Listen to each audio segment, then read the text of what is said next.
who dances. Any questions? Business can be complicated, but travel doesn't have to be. With My Taxi Business, you can download receipts and manage multiple bookings online. Make the smarter choice at mytaxi.com. Off the ball. This is News Talk. Half-time at Murrayfield, Scotland 10, Ireland 12 at the break. Tries in the first half from Conor Murray and Jacob Stockdale put Ireland 12-3 in front. But Sam Johnson, after an intercept from a Joey Carberry pass by Finn Russell, has brought Scotland right back into it, and they will feel with the pressure they put on in the last 5 minutes, they probably should be going in at the break in front. Johne Murphy is in studio, but Andy Dunne is over in Murrayfield. Ireland hanging on at the end of that first half, Andy? Yeah, but in a heroic way. I mean, we were superb defensively for that last 5 to 7 minutes. We put our bodies on the line. We got a little bit of luck. Scotland did create a clear-cut kind of 2v1 overlap on the right wing, and a poor pass. The Seymour kind of checked him in his stride, and he landed probably 6 inches short of the line. Again, a brilliant last-ditch tackle by Earls, who's been is defensively noteworthy in terms of what a huge amount of work he's got through. But that's the stuff you need from champions and from winners. And that last 5 minutes was really courageous stuff with a little bit of luck thrown in. Yeah, and I guess that last 5 minutes will be reflected on at full time depending on how the result goes, as to whether it was a sign that Scotland are becoming the more dominant team, or whether actually that was a huge missed opportunity for them. The story of the first half and in terms of Ireland's performance, there was no shortage of luck, particularly for that opening try for Conor Murray, which was a right mess at the back from Scotland. Do Ireland deserve to be in front at half time? Possibly not. I think it's been checkered. You know, we rode our luck. We got that real opportunistic try with Murray, but then again we created one brilliantly in midfield. The trade-off is Johnny Sexton, who's for forever and a day has been brave. He takes the ball to the line. He takes it so late. He essentially sacrifices himself.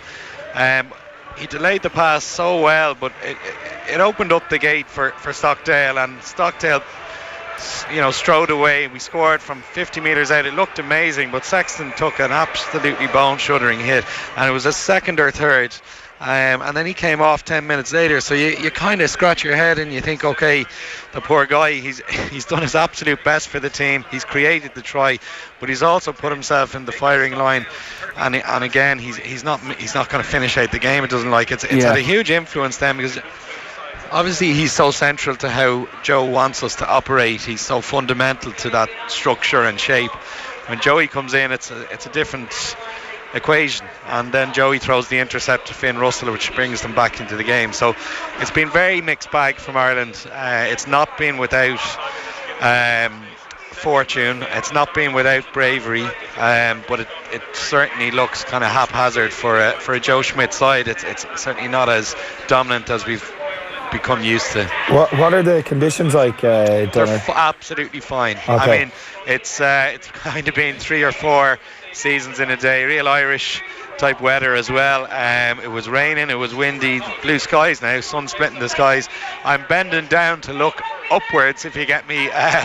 The roof is right over my head, so I can see the flags are fairly strongly going in one direction from right to left. That will go against Ireland, that wind in the second half. Might be a factor, because one of the key things that I've noticed in that first half is our kicking game out of hand has been pretty goddamn off. I presume that's why you were asking about the conditions. Because I couldn't understand why, like, we had no competition in the air, and then Conor has 2 or 3 mindless kicks, and then Rob Kearney has one straight down the middle that gives them straight back the ball. Like it hasn't been a good kicking performance at all. No, and I kind of thank our lucky stars that Stuart Hogg's gone off the field, because if he was on the receiving end of some of our kicks, we'd be in serious trouble.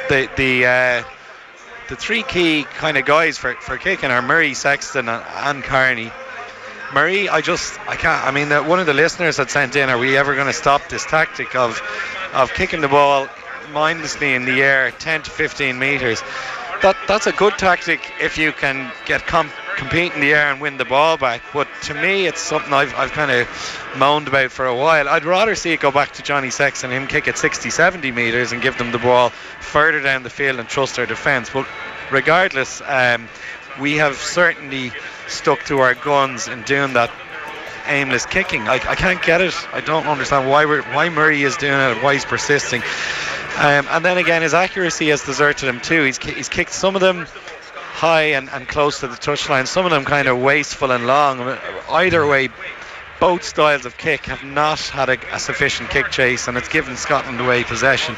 Sexton kicked a couple of long up and unders that were way too far. He was annoyed with himself, and Carney had one off his shin that kind of wobbled its way towards Kinghorn as well. So really disappointing from the kicking out of hand point of view as a tactic and as a strength we could have used with the wind. We didn't use it at all. It'll be interesting to see do Scotland use it. Finn Russell's not known for his long punting, but he is known for his variation, and he used that quite well with chips and grubbers and caused a bit of havoc in the Irish defence in that first half. Yeah, their attacking kicks have gone really well, haven't they? Like they found grass in behind our backfield, but those attacking kicks on the edge, and he had one chip kick and stuff after getting a lot of change out of those. Yeah, well, I think they're prepared to speculate. I mean, there's always a risk in putting in short attacking chip kicks or grubbers, but if they're done well enough, they do create havoc. Our kicking game is very risk averse. It's kick it high and long in the air with a reasonable chase. It's not really putting Scotland into discomfort. The Scottish kicking, on the other hand, has caused a bit of havoc for us. So yeah, it's a dangerous tactic for Scotland to deploy, and it's certainly one that's caused us trouble. Yeah, the way it's kind of ebbed and flowed has kind of suited Scotland to I know the mistakes that they had gave Ireland the opportunities, but the way it is unstructured has kind of suited them. And if you would have thought if they had scored in the last 2 or 3 minutes that they'd be going in at half time thinking, right, we can really kick on, but still they'd be happy enough in the position they're in. I think that 3-minute holdout at the end could have a big factor in the outcome. Yeah, I mean, Townsend walked right past me here with his coaching staff. Their box is just to our left. Did he stop to say hello? He didn't actually. I was going to offer him a wine gum, but he wasn't interested. But I can tell you, he looked pretty happy. They were quiet. They were purposeful and just strode off by, and they weren't in any rush to get down to that changing room. I think they feel they've got this one a little bit in the bag with Sexton having gone off and the haphazard nature of how we're playing. I think they feel if they can consolidate what they did in that first half, they're actually the ones who've been more creative. They've the ones who've held possession better and been more constructive with it. And I think Finn Russell to a large degree looks quite comfortable, which is really worrying. He had that one moment where we were expecting him to kick to the corner, and instead he decided to take a quick tap and go, and Peter O'Mahony got at him, and they gave up the penalty and gave up the scrum pretty much right on the Irish line. But aside from that, it looks as though Russell is pretty much running the show. He is, and what he's putting in the Irish minds is he's got variation in his game, so he's put doubt in our defenders. They're scared to rush off the line because they know he can chip it in behind them, which he's done to great effect. And at that point, they're not rushing off the line, which means he carries it for longer. He's a threat to go through gaps himself, and if they stay tight on those gaps, he's flicking long balls out to Sam Johnson and to Maitland, who've had a lot of space out in that wider channel. So it's a go-to strength of Russell. He's been constructive enough and smart enough to get his strengths to the fore, and he's got one over on us in that sense. We haven't been able to squash him, I suppose, in terms of his creativity. We should remember that Ireland are still leading here by 12 points to 10 at half time. And looking at positives from that Irish performance in the first half, I guess the scrum is one of them. They seem to be holding up very well and have a bit of dominance there. Scrum is very solid, absolutely. I think the big positive I would take from it was really that courageous last 5 minutes of defence. Extremely difficult to defend for that long on your try line, and Scotland were relentless. We got a small bit of luck at the end, but it just showed the hunger in the group. It showed a real battle-hardened mentality, and people talk about the championship minutes, 5 minutes either side of the half, and that's where you see where a team's real mettle is. And we showed we've got a spine, we showed we've got a lot of courage and integrity in that group, and it was brilliant to watch. And a really disciplined defensive effort as well. Absolutely. Not to give them an opportunity to go in front, go 13-12 up is that, credit there. That was a massive effort. Absolutely right, Johnny. It wasn't just kamikaze stuff and laying their bodies on the line. It was well thought out. It was controlled. For the large part, we kept our defensive system in shape. So hard to do when you're standing on your own try line, to not panic and not one guy to shoot out. And we got our timing right, and then obviously we got our physical hits right. We'll have more time after the game to talk about Joey Carberry's performance since he come on, and let's see what happens over the second half. But the intercept try, from what you've seen, what was the issue there? It looked as though Ireland were sort of set up for one of their power plays. Was it just a bad pass? Yeah, it was just a plain and simple bad pass. A bad choice to go ahead, and obviously these things are split-second moments. I just think maybe from a peripheral vision point of view, he just didn't see Russell as close as he was to the play. So he ideally he'd have just pulled out of the pass at the last minute and held on to it and taken a hit, but he went ahead and went with the play. Russell had seemed to have picked it off from about 5 yards. Easy to watch from a distance for everyone else. Hard for Joey, I suppose, trying to keep his eye on receiving a pass, a defensive press, and also who he's trying to hit, but he got picked off badly, and Russell obviously made 40-50 metres. Another heroic tracking defensive effort from Earls, hauled him down, but Russell made a brilliant offload to Sam Johnson, the kind of forgotten man of the Scottish backline, who's been quite effective. We spoke about those power plays that Ireland are so brilliant at before the game, and Sexton created the opportunity for Stockdale's try from one of those. Do they generally involve somebody having to put their body on the line? It's a good question. It depends on, I suppose, the guy who's carrying it on his timing. And I just think Johnny is just almost brave to a fault at times. You could argue, could he have released Stockdale a split second earlier, and would Stockdale still have got through the gap? Perhaps. It's very hard to tell. I mean, you could freeze frame these things, slow it all down, but at match intensity, hard to know. But do Schmidt's power plays involve a guy putting his body on the line? I would say no. I think they involve attracting defenders and drawing guys out into positions they don't want to be in, and obviously you got to do that to be a smart attacking team and to create space. The danger and the risks associated with that is you're going to get smashed late, and it happened Johnny twice. I don't think it's any kind of fundamental flaw or problem in our power plays. It's just an inherent risk, and unfortunately Johnny's been on the receiving end. I think when we look at it maybe dispassionately after the game and we rewind it, it'd be interesting to see is there a sense that they targeted Sexton again. My sense is they did. They went after him again. He took a number of heavy hits, and but every team does that now. Like, he's the World Player of the Year. Teams are going to target him. Why aren't we targeting Finn Russell? Because he's very in the game so much that we're scared to target him, because he's putting it in behind us. I think where teams are targeting Johnny so much is because they know he's probably going to take it to the line almost all the time and use his runners around him. He's not going to deploy the chip kick, the grubber. He's not going to take it to the line as a runner as much as the likes of Russell. So when there's a lack of variation, you're a bit more of a target. That's the price we pay for playing, I suppose, a multi-phase possession game. It's predictable, which means he's a bit more of a target. But that's life. That's the way we play. That's what's brought us our success, and there are risks associated with it. All right, second half just about to get underway. Plenty more to come from Andy Dunne at Murrayfield. Johne Murphy is in studio. It's a very tight game. Ireland leading 12-10. 51% possession for Ireland, 49% for Scotland. You spoke about Ireland's discipline. Scotland have just given up one penalty in that first half. There's very, very little between these two teams, Johnny. Yeah, I think it's going to come down to either one of those power plays or how Scotland are going to react now when the game is in the melting pot over the next 10-15 minutes. And I know it's a bit cliched, but next score is absolutely vital. So yeah, it feels as though, and it's 8 months away still, that first game of the World Cup, like it feels as though this next 40 minutes is huge, because if Scotland can kick on from here and win this game, the confidence they'll take from that for the rest of the Six Nations into a World Cup, and also what it'll do for Ireland if they were to end up losing back-to-back games. Well, it's a big 40 minutes ahead. Yeah, it's huge. And it's a big 40 minutes for Joey Carberry as well. He's stood up in these positions before, and no doubt, I'd back him to do it again. So, look, hopefully it's a good 40 minutes.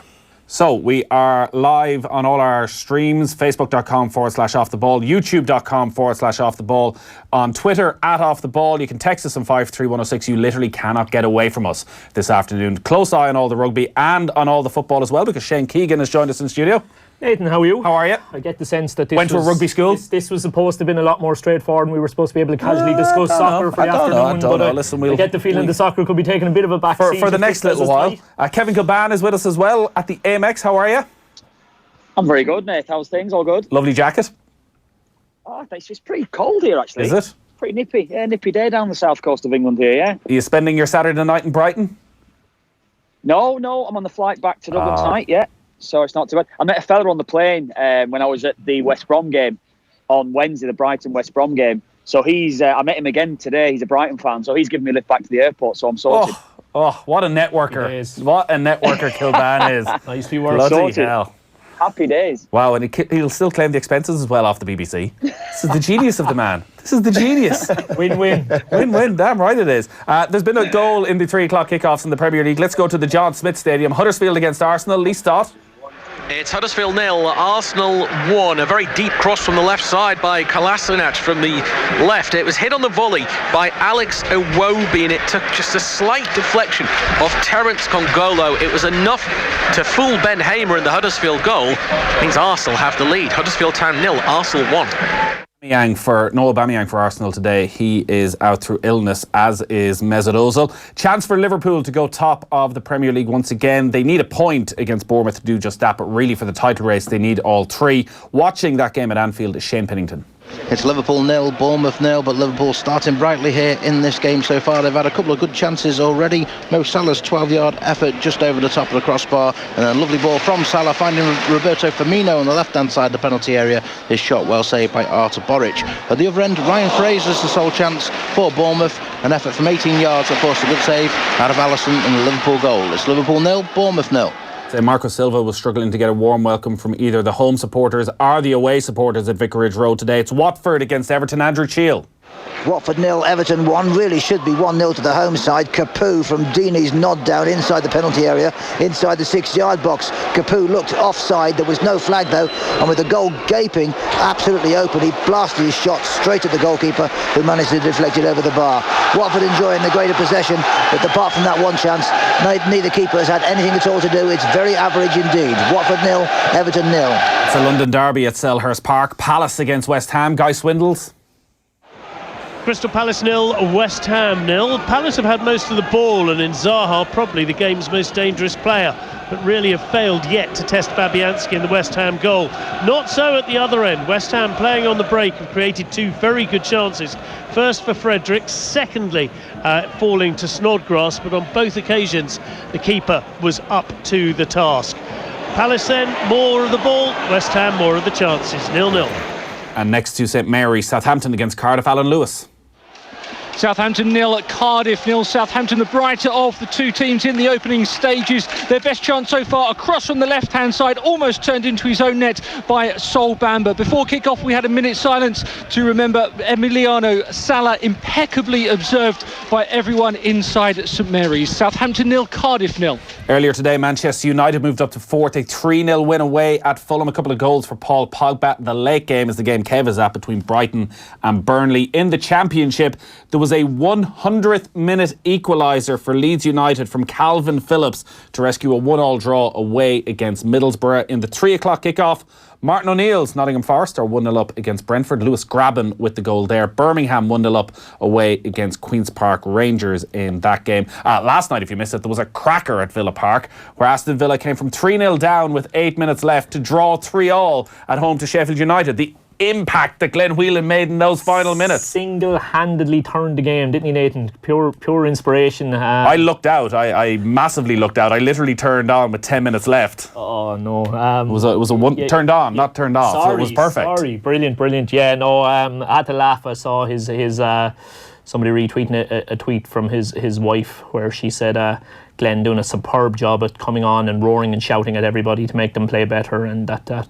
basically was the deciding factor in them getting the result. So well done, Glenn. Ireland on the attack, heading for the try line for the 22, and the pass from Rob Kearney doesn't arrive to Chris Farrell, and it is a let-off for Scotland. 5 minutes gone in the second half. Ireland still leading 12-10. It's going to be brought back, though, for a high tackle. Is it a penalty to Ireland, Johnny? Yeah, penalty for Sean. They had a free play there and they attacked out wide, made good change, and literally fingertips off an offload from Rob Kearney that didn't go to hand for Chris Farrell. So very unlucky, but they're settling into this well now. If they can score here, they'll have had a really good start to the half.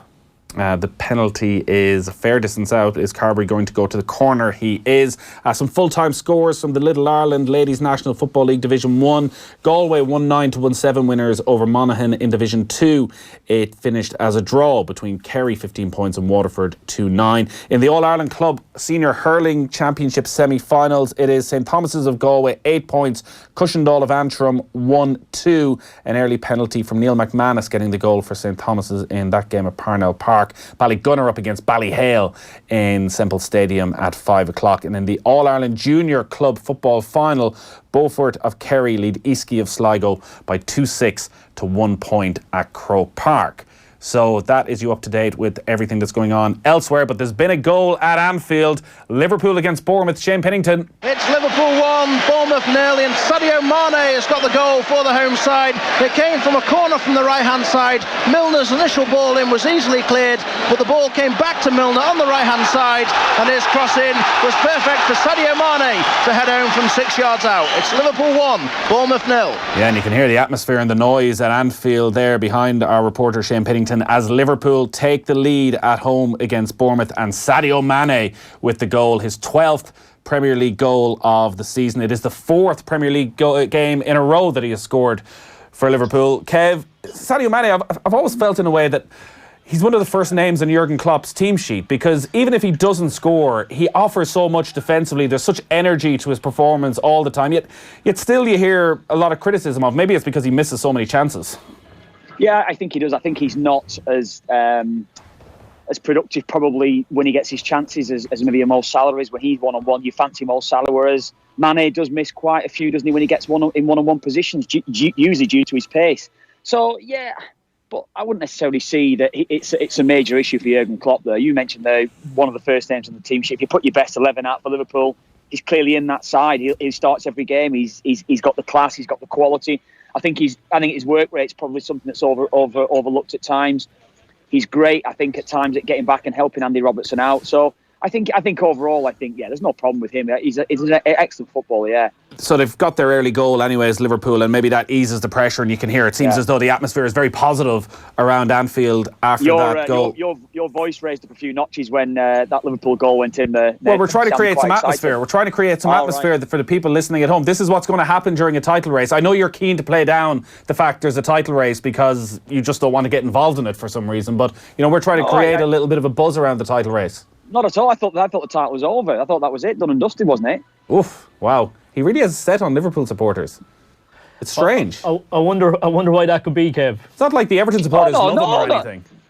Not at all. I thought it was over. That was it. I thought the league was done. Strange. You meet him then at 11 o'clock at Liverpool Airport on a Sunday night, and he's not turning down drinks from the Liverpool fans. I can assure you that.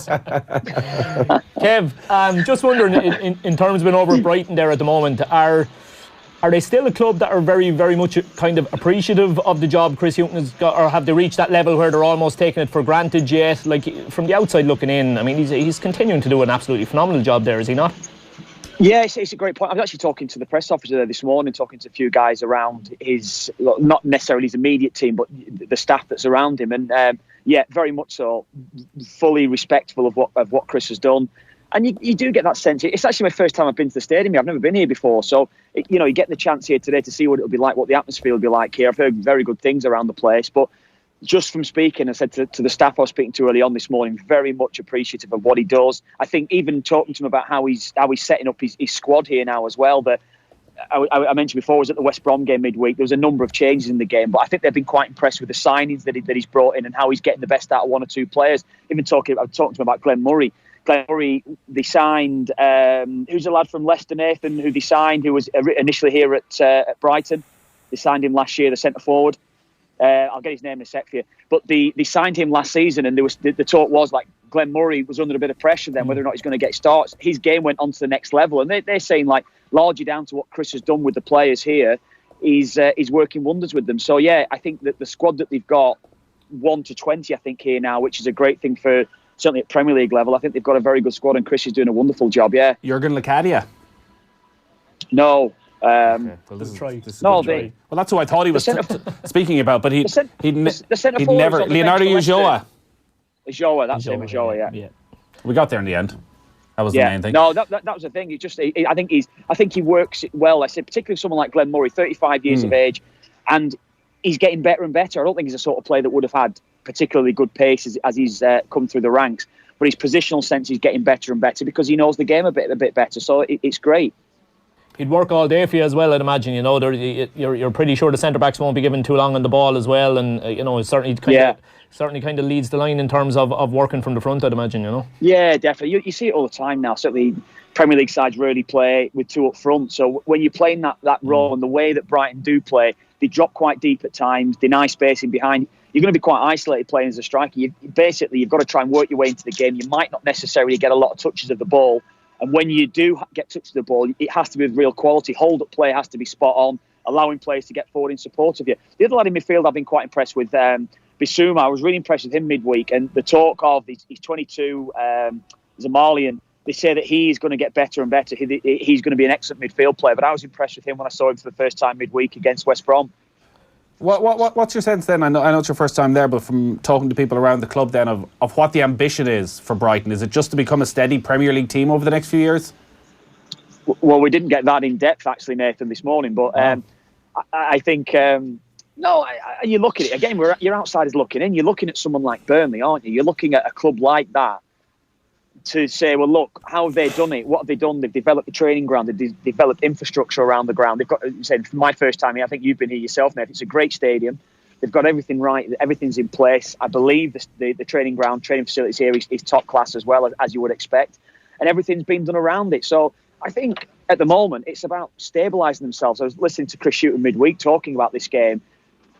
Potential banana skin. They're only 5 points above the relegation zone. They're looking over the shoulder a little bit, really. And Burnley have turned it round a little. I think they're 6 unbeaten now for Burnley. And Burnley come into the game now where they can actually catch Brighton up. And this is the big incentive here for Burnley. But I think for Brighton's side is, I think, don't get beat today. That's the most important thing. Certainly do not get beat. They've not won a game in 2019 at all yet. So I think at home here, I think it's going to be tight. It's edgy. And if someone is going to win this game, you suspect it's going to be one goal either way. Kev, I'm sure you probably saw the late Leeds goal earlier on. Like, what's going on? No, I didn't see it, actually. I was watching the Man United game. I saw the last half an hour of United's match. No, I didn't see that. Yeah, so they've got an equaliser in the 101st minute. And like, that's how many times this season have they done that? Have you ever been in a side? Do you just, when you get so many late goals as they're doing, do you just tend to start to have this self-belief that it'll always come for you? Have you ever been in a side that scores as many late goals as they are at the minute? Not that it comes to mind on it. I mean, you look at Norwich as well. Norwich are doing the same. Norwich are scoring so many late goals, getting themselves out of trouble. I think it's momentum. The only thing we can all think back to, we think back to United when they were winning games through the 90s, when they were scoring so many late goals, and it was that mentality that set in where you're never beaten. If you're drawing a game, let's keep pushing on, we'll get a winner. If you're getting beat, go and get an equaliser. And Leeds under Bielsa, whatever he's doing there, he's got a mentality within that side where it's just never say die. They don't like they're going to be beaten. And the tempo of the play, I don't know if you've seen them. I've seen them quite a bit this season, Leeds, and the tempo that they start the game at, they finish the game at. I keep thinking they're surely going to tire at some stage, but the tempo that they're setting this season, it's incredible, really. 54 minutes gone at Murrayfield. Ireland still leading Scotland by 12 points to 10. Johne Murphy's in studio. What's been the story this second half so far? It's been kind of stop-starty. Ireland they started pretty well, and they've had opportunities in the Scottish 22, but kind of same as last week, a couple of rips in the contact, simple knock on, a miscommunication between 9 and 10, ball got passed out the back, got turned over off it. So we've had the majority of possession and the majority of opportunities, but just our execution kind of letting us down at critical moments. Let's go to Murrayfield then and check in with Andy Dunne, who's watching. Andy, what's your take on it? Quite disjointed, yeah. Neither team are able to establish really any form or presence in the half to date. Both teams have been very loose in terms of managing their own possession. Surprisingly for Ireland, probably unable to put together multiple phases without holding onto the ball. But a beautiful line break's just happened actually for the second time in this half. Carberry's put Carney through, but he's been tackled. We're about 40 metres out.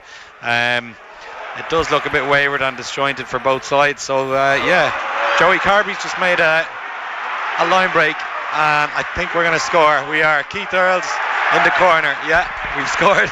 All right, so good timing, just like lads. that. Ireland get a try, and Ireland now totally in control. Keith Earls with the try, Joey Carberry with the break, and throws it out to the right-hand side where Earls finds themselves in acres of space and is going to go in almost under the posts to give Ireland a 17-10 lead, a third try for Ireland, scored by Keith Earls this time, and Ireland now very much in control, Johnny. Big moment there, and I think that's what Joey Carberry gives you when he's on the pitch. It's his, his capabilities of creating those line breaks and off the cuff stuff. That was actually from a bouncing ball. He caught it and went back, retreated, and then ended up going through two players. So Rob Kearney has played very well in attack. He's had 2 or 3 opportunities and 2 or 3 line breaks himself.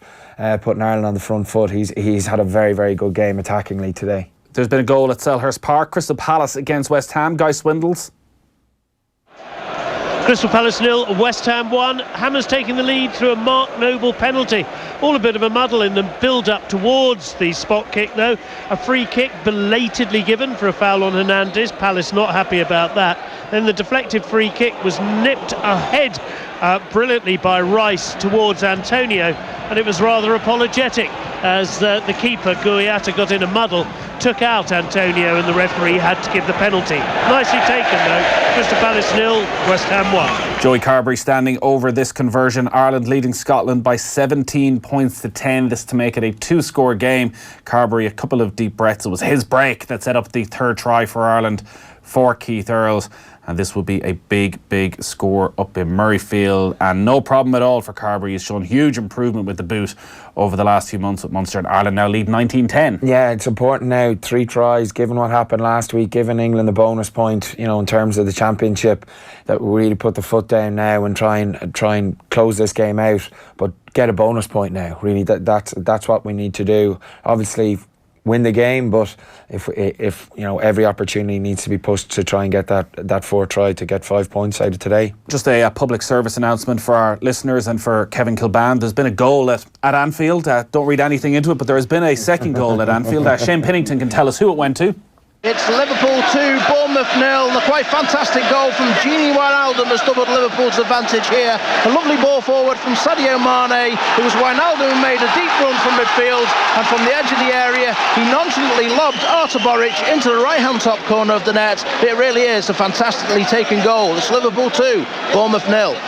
So Johne Wijnaldum puts Liverpool 2-0 up against Bournemouth, and they are set to reopen a 3-point lead at the top. Remember, Manchester City will have a chance to regain top spot tomorrow afternoon when they take on Chelsea. We'll have live commentary of that one from 4 o'clock. Myself and Brian Kerr will be there. So it's a very busy afternoon. West Ham 1-0 up away at Palace. Arsenal 1-0 up away at Huddersfield. Liverpool leading Bournemouth by 2-0. No goals between Southampton and Cardiff are in the match between Watford and Everton. We've Kevin Kilbane on the line, Shane Keegan in the studio keeping an eye on the football, Johne Murphy in studio, and Andy Dunne over at Murrayfield keeping a close eye on the rugby, where with nearly an hour gone, Ireland leads Scotland by 19 points to 10. Quick break. Off the ball on News Talk.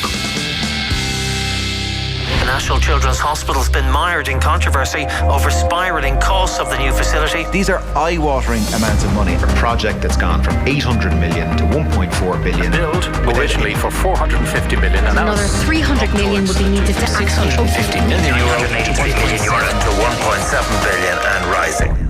What's next for the National Children's Hospital.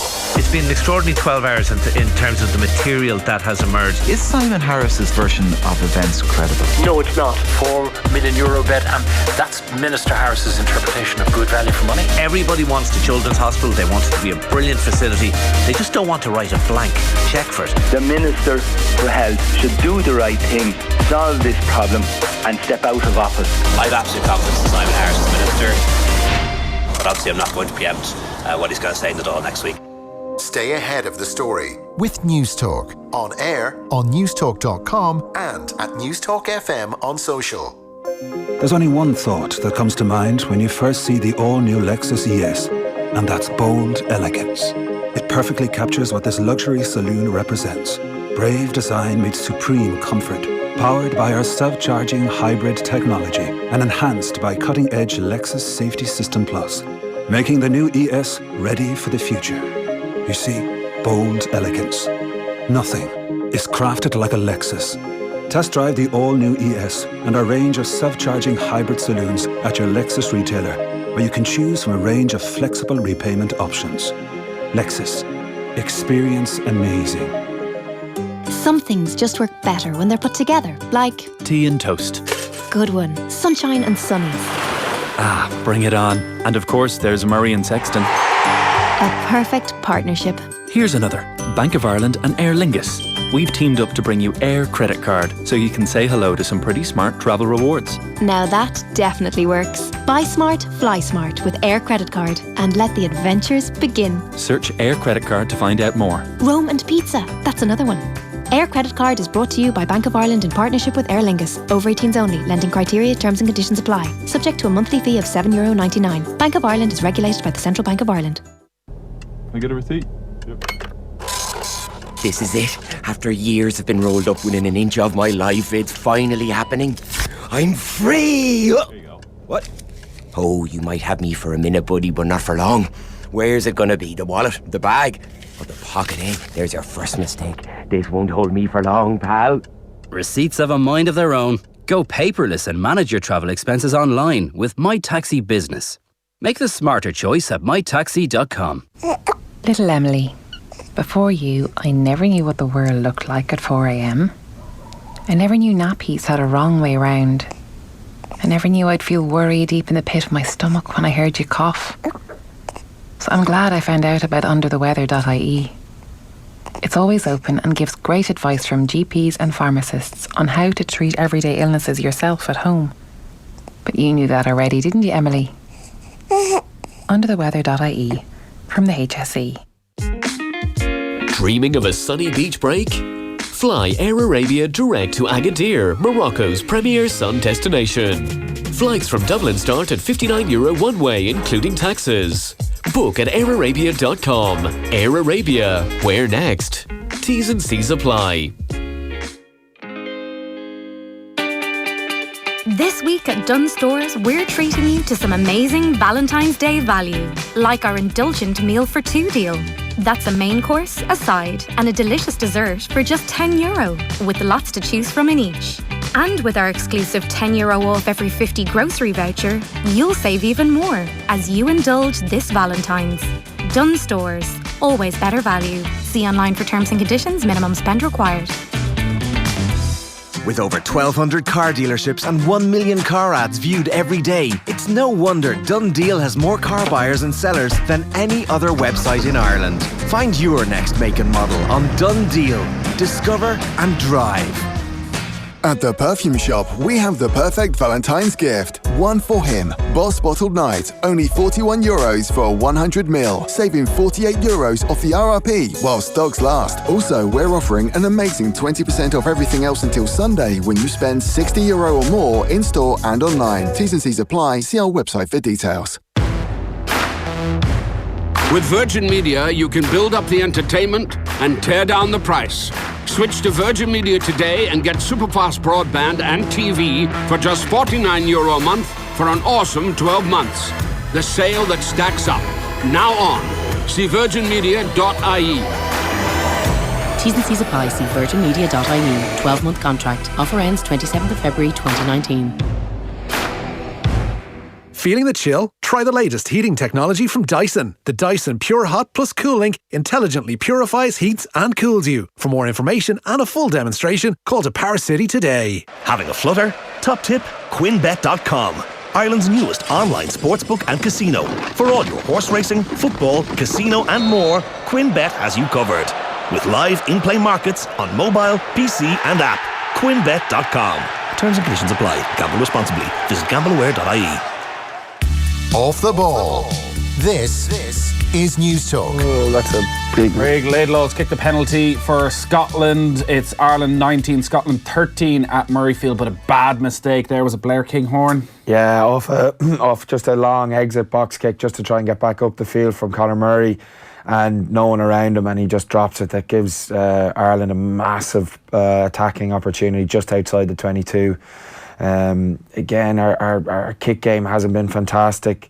Murray got blocked down there, and then off that it's just to try and release pressure and give the ball back. But yeah, that's a bit of a blooper there now, to be just not good enough at that level to be dropping a ball like that with no one near you. So 64 minutes gone. Scotland 13, Ireland 19. Ireland have scored 3 tries through Conor Murray, Jacob Stockdale and Keith Earls. They're looking for a bonus point win now as Sean O'Brien comes off for Ireland to be replaced for the final minutes of this game. There's been a second goal at the John Smith Stadium. Huddersfield against Arsenal. Lee Stott. It's Huddersfield Town 0, Arsenal 2. Just before half-time, a breakaway by the visitors where Henrik Mkhitaryan, with a chance to cross into the box, messed it up at first, but Ainsley Maitland-Niles got a second chance and his ball was delivered to the foot of Alexandre Lacazette, who tapped it home.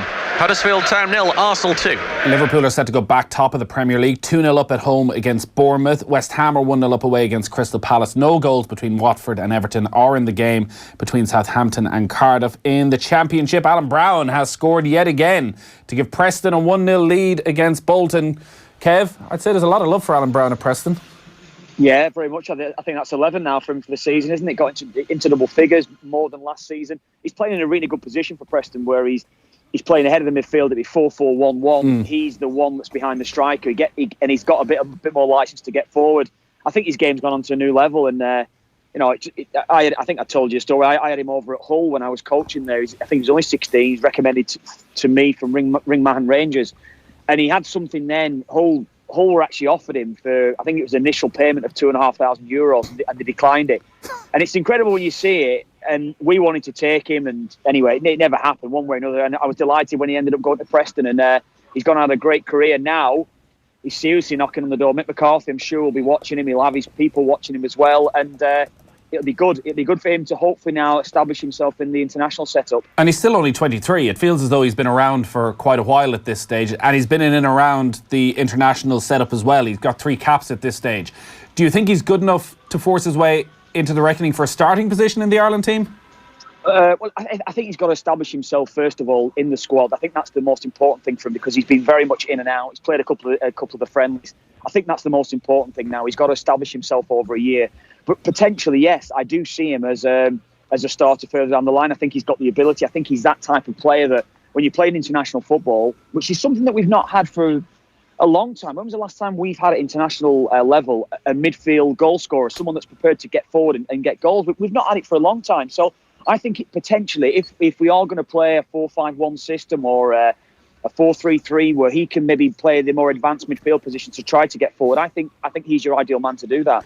Ireland camped inside the Scottish 22 at the moment. 19 phases they've gone through so far. Another try would seal the bonus point, and you would imagine seal the victory as well with 14 minutes to go. What are you thinking, Johnny? Yeah, they're just holding on to the ball here. A lot of one-pass plays, really. It's one-pass carry.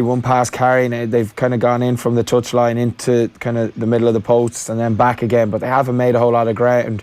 Scotland are really standing up physically against them here and actually driving them back. So they need to try and change things up slightly before they can try and build up, get a bit of go forward. Shane, you've an article in the Times about the calendar is a tough opponent in the League of Ireland, and this touches on something that I guess people speak about anecdotally, and there's a lot of anecdotal evidence, which is the date cut off at underage level. So it's the 1st of January.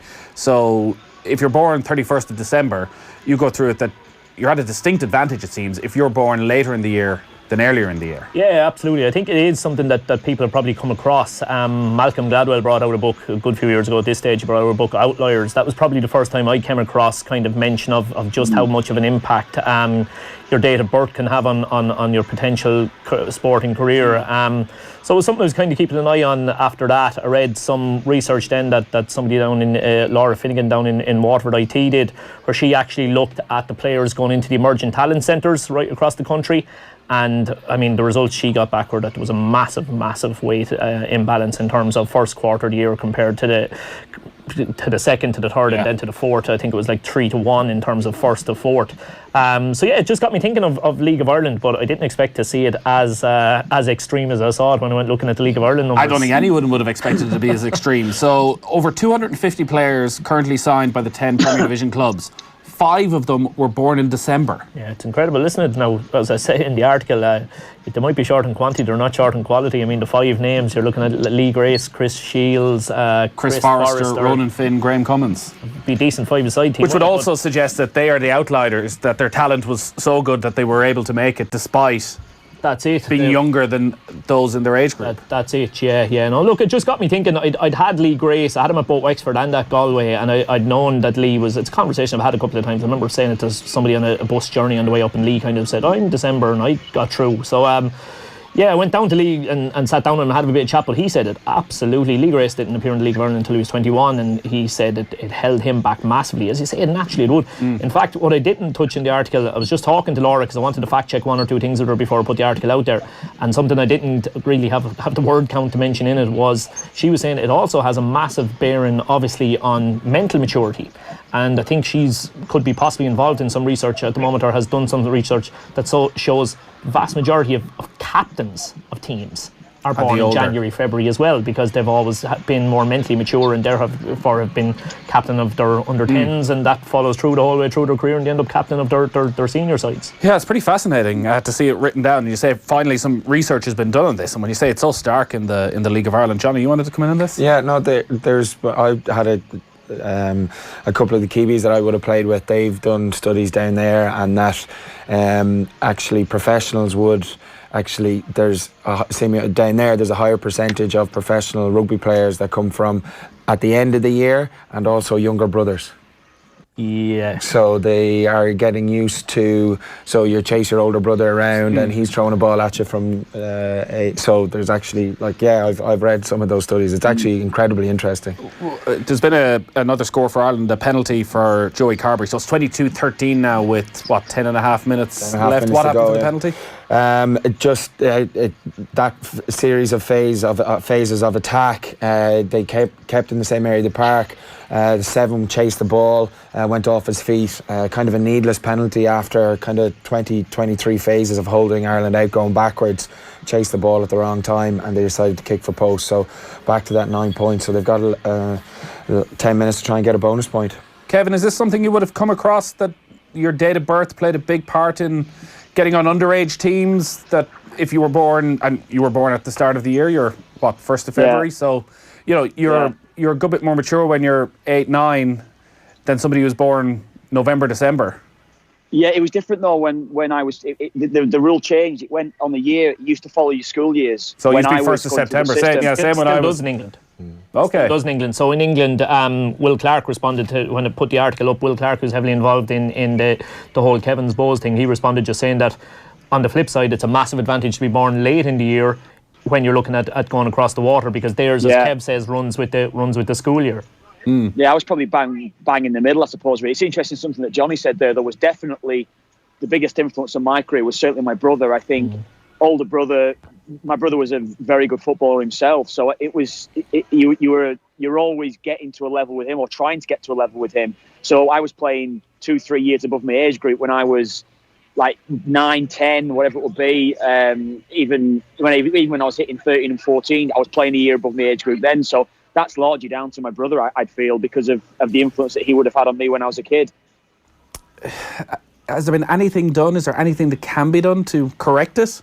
Because obviously there's a huge amount of talented players born October, November, December that aren't making it simply because of the time of the year they're born. Do you know what? It's about having that little bit of time with them, isn't it? Giving them, being a bit patient and letting them develop physically.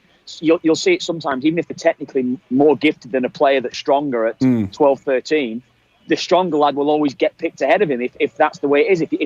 If it's more the coach's winning mentality rather than development. And that's what we've seen for years, haven't we? That if you have that little bit of time and you do allow that younger player or the younger player mentally and physically to develop, invariably, it's the same one. Prime example with Wes Houlihan, wouldn't it? Wes wouldn't have been physically up to it, probably going through the system, constantly told you're too small, you're not good enough. And you get to a stage where once you start to mature physically, it doesn't become as much of a problem for you. You've got the technical ability because you've always had those, and that's the way it goes. I feel, 53106 is the text number if anyone wants to get in touch or leave a comment on any of our social channels. Yeah, in terms of whether it can be effective or not, I don't know what the solution here is, but as I say, I wanted to touch base with Laura just to make sure I was getting my facts right on it. And she, in the conversation, I'm just looking at the messages we exchanged here again, she actually said she met with the FAI last month about possibly putting RAE, relative age effect, stuff onto the coach education pathway. So it'll be interesting to see, is there, I don't know how they try and strike a counterbalance, but it'll be great if particularly at a young age, because there's the physical effect, but there's also the mental effect. Like, I see this myself. My eldest is January, but he's January 2012. All his classmates are 2011, so he's playing in a year above, and he's far smaller. You can tell doesn't enjoy it as much, but because his mates are playing, doesn't want to play with the under sevens. Whereas actually, the couple of times he goes back, he's buzzing around the place, he's bigger than them all, he loves it, and that gets into your head very quickly. That oh well, maybe I'm not as good as these lads. Whereas actually, you're at a distinct disadvantage. You're a year and is a good year younger than them. Absolutely, yeah. My own That's young my lad, excuse for him. Yeah, my own young lad is only 4, but he's January as well. So I don't know. Myself and yourself must have heard about this research there a few years ago, did we? Kilbane silenced. He doesn't know what to say. Ireland 22, Scotland 13. We'll come back to that in a moment. But let's get some of the half times from the Premier League. It's Southampton against Cardiff, St Mary's. Alan Lewis. Half-time, Southampton 0, Cardiff 0. The home side marginally the better of the two. They're just lacking some creativity in the final third. Sol Bamba almost turned Ryan Bertrand's cross into his own net, not once but twice. Nathan Redmond scuffed an effort into the side netting, and Pierre-Emile Højbjerg finally mustered an effort on target 38 minutes into this game. For Cardiff, well, Goodison has fired over from distance, but that's the best they've managed. A low-key half of football. Half-time, Southampton 0, Cardiff 0. Next to Selhurst Park, Crystal Palace against West Ham. Guy Swindles. Crystal Palace 0, West Ham 1. Thoroughly entertaining first half. Chances at both ends. The only goal so far, a penalty taken by Mark Noble after Mikel Antonio was taken out by Vincent Guaita in the Crystal Palace goal. Elsewhere, Palace fans not happy with some of the officiating, feeling that Craig Pawson's decisions have been going largely West Ham's way. Interesting to see if they still feel the same way when they watch it tonight. It's Crystal Palace 0, West Ham 1. Next to Anfield, Liverpool looking to go top of the Premier League. Have had a good first half against Bournemouth. Shane Pennington. It's Liverpool 2, Bournemouth 0, and after back-to-back draws in the Premier League, Liverpool looking more like their old selves here this afternoon. They lead courtesy of a 24th minute header from Sadio Mane when he headed home a Milner cross from the right, and then a goal of real quality from Gini Wijnaldum to make it 2. Mane playing the ball down the left-hand side, Wijnaldum making a run from deep, and he lobbed Boric from 12 yards into the right-hand corner. Bournemouth have offered very little going forward, only Ryan Fraser testing Alisson with a left-footed drive from the left-hand side of the penalty area. It's Liverpool 2, Bournemouth 0. Vicarage Road for Watford against Everton. Andrew Cheal. Watford 0, Everton 0, distinctly average, and that's doing it a favour.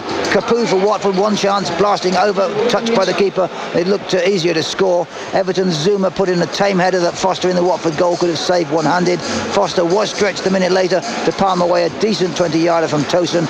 Altogether, though, it seems more likely the Brexit negotiations will be concluded before either of these teams scores a goal. Watford 0, Everton 0. Will you be allowed on off the ball, though, by the time the Brexit negotiations are concluded? That's the big question we have for all these reporters every Saturday. Huddersfield against Arsenal next up. Lee Stott.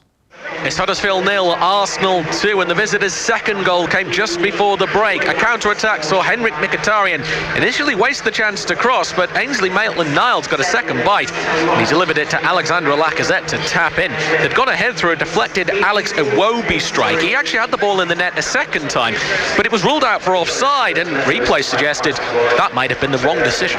Huddersfield Town 0, Arsenal 2. We got to say goodbye to Kevin Kilbane. Got to prepare for your commentary. Brighton against Burnley. Do you think Brighton are finally... Oh, Kev is gone. He has disappeared. Just did a runner. Just rude, but it's fine. Yeah. It's fine. It was good to have him while it lasted. Penalty for Ireland. Ireland 22, Scotland 13, 5 minutes left. This is done and dusted, Johnny. Yeah, hopefully, yeah. It's the first time actually Roman Poit kind of called a side entry. I think Scotland's entry points have been questionable all day, but he has the potential. I know we're going into the last 4 minutes now, so it should be okay, but he had the potential when it was quite tight to really influence the game. He wasn't really referencing scrum time or mauls, and guys were swimming up the backs of mauls and kind of creating havoc there. So hopefully now this last 4 minutes we can get a bonus point. So Ireland in search of a bonus point. They lead 22-13, 5 minutes left. Liverpool are heading back to the top of the Premier League. We'll talk you through all of that right after this short break. Off the Ball on News Talk.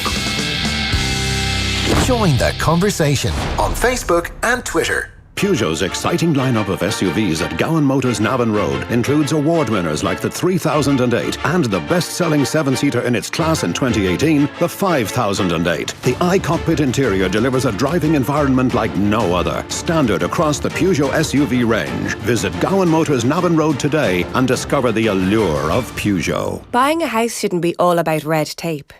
It should be about rolling out the red carpet. My Sherry Fits is an online platform that allows you to make offers, see other offers, contact your agent and book viewings. All online, anytime you like. It's an entirely new way to buy a home, built on everything we've always believed in. Find out more at mysherryfits.ie. Sherry Fitzgerald. It's not just about property, it's about people. Day 1104. Sarah meets Paul, her department head. He calls her Zara, as he has every day since she started. Someone's used the office microwave to heat what smells like fish guts. Again. Sarah likes it here-ish. You know I can hear you, right? Sarah won't be moving on anytime soon. Oh, no. Actually, I've been on irishjobs.ie. 2 interviews next week. Oh, okay. Should I just... Yeah, I think so. Change your story with irishjobs.ie. Grubby walls, stagnant style, paint it with B&Q. New Good Home Durable Colour 2.5 litre matte emulsion is just €20. It offers the perfect balance of great quality colours and value. So for brilliant painting products at everyday low prices, you can do it when you B&Q it. Class, listen up. Mental maths. If the school won €50,000, how could we spend it? Sean? A new playground, rugby balls, or a rugby pitch on the moon. Why there? Plenty of space. Spend €30 in Aldi and collect Irish rugby stickers for your primary school's chance to win €50,000 for playing facilities. Aldi, official supermarket of the IRFU. Full details at aldi.ie/play rugby. Promotion open from the 28th of January to the 7th of April 2019. So you've just found out how easy it is to apply for a Bank of Ireland business loan? Well, it's about time. At Bank of Ireland, we understand the importance of your time, so you can now apply for a business loan in minutes and get a quick decision. For the loan your business needs, talk to Bank of Ireland. Call 1890 365 222 or search BOI Business Loans. Quick loan decision is dependent on receipt of all relevant information and documentation. Some applications may take longer. Warning, if you do not meet the repayments on your credit facility agreement, your account will go into arrears. This may affect your credit rating, which may limit your ability to access credit in the future. Security, lending criteria, terms and conditions apply. Over 18s only. Bank of Ireland is regulated by the Central Bank of Ireland. Mattresses-delivered.ie. Nationwide delivery within 48 hours for free. That's mattresses-delivered.ie. Lowest prices guaranteed. Don't forget the hyphen. T's and C's apply. Football Index is reinventing football betting. You can buy and sell the world's top players. Their value may go up and down, but it's not over with the final whistle like a regular bet. Football Index, reinventing football betting. Start building your portfolio today at footballindex.co.uk or download the app now. New customers only, minimum deposit and conditions apply. Gamble responsibly. The big brand event continues at Curry's PC World with brilliant trade-in offers on Ireland's largest range of laptops. Get at least €50 off big-name brands like HP, Microsoft, Lenovo or Dell when you trade in a qualifying laptop. So trade in and save at the big brand event. At Curry's PC World, we help you get it right. T's and C's apply. Offer valid in-store only.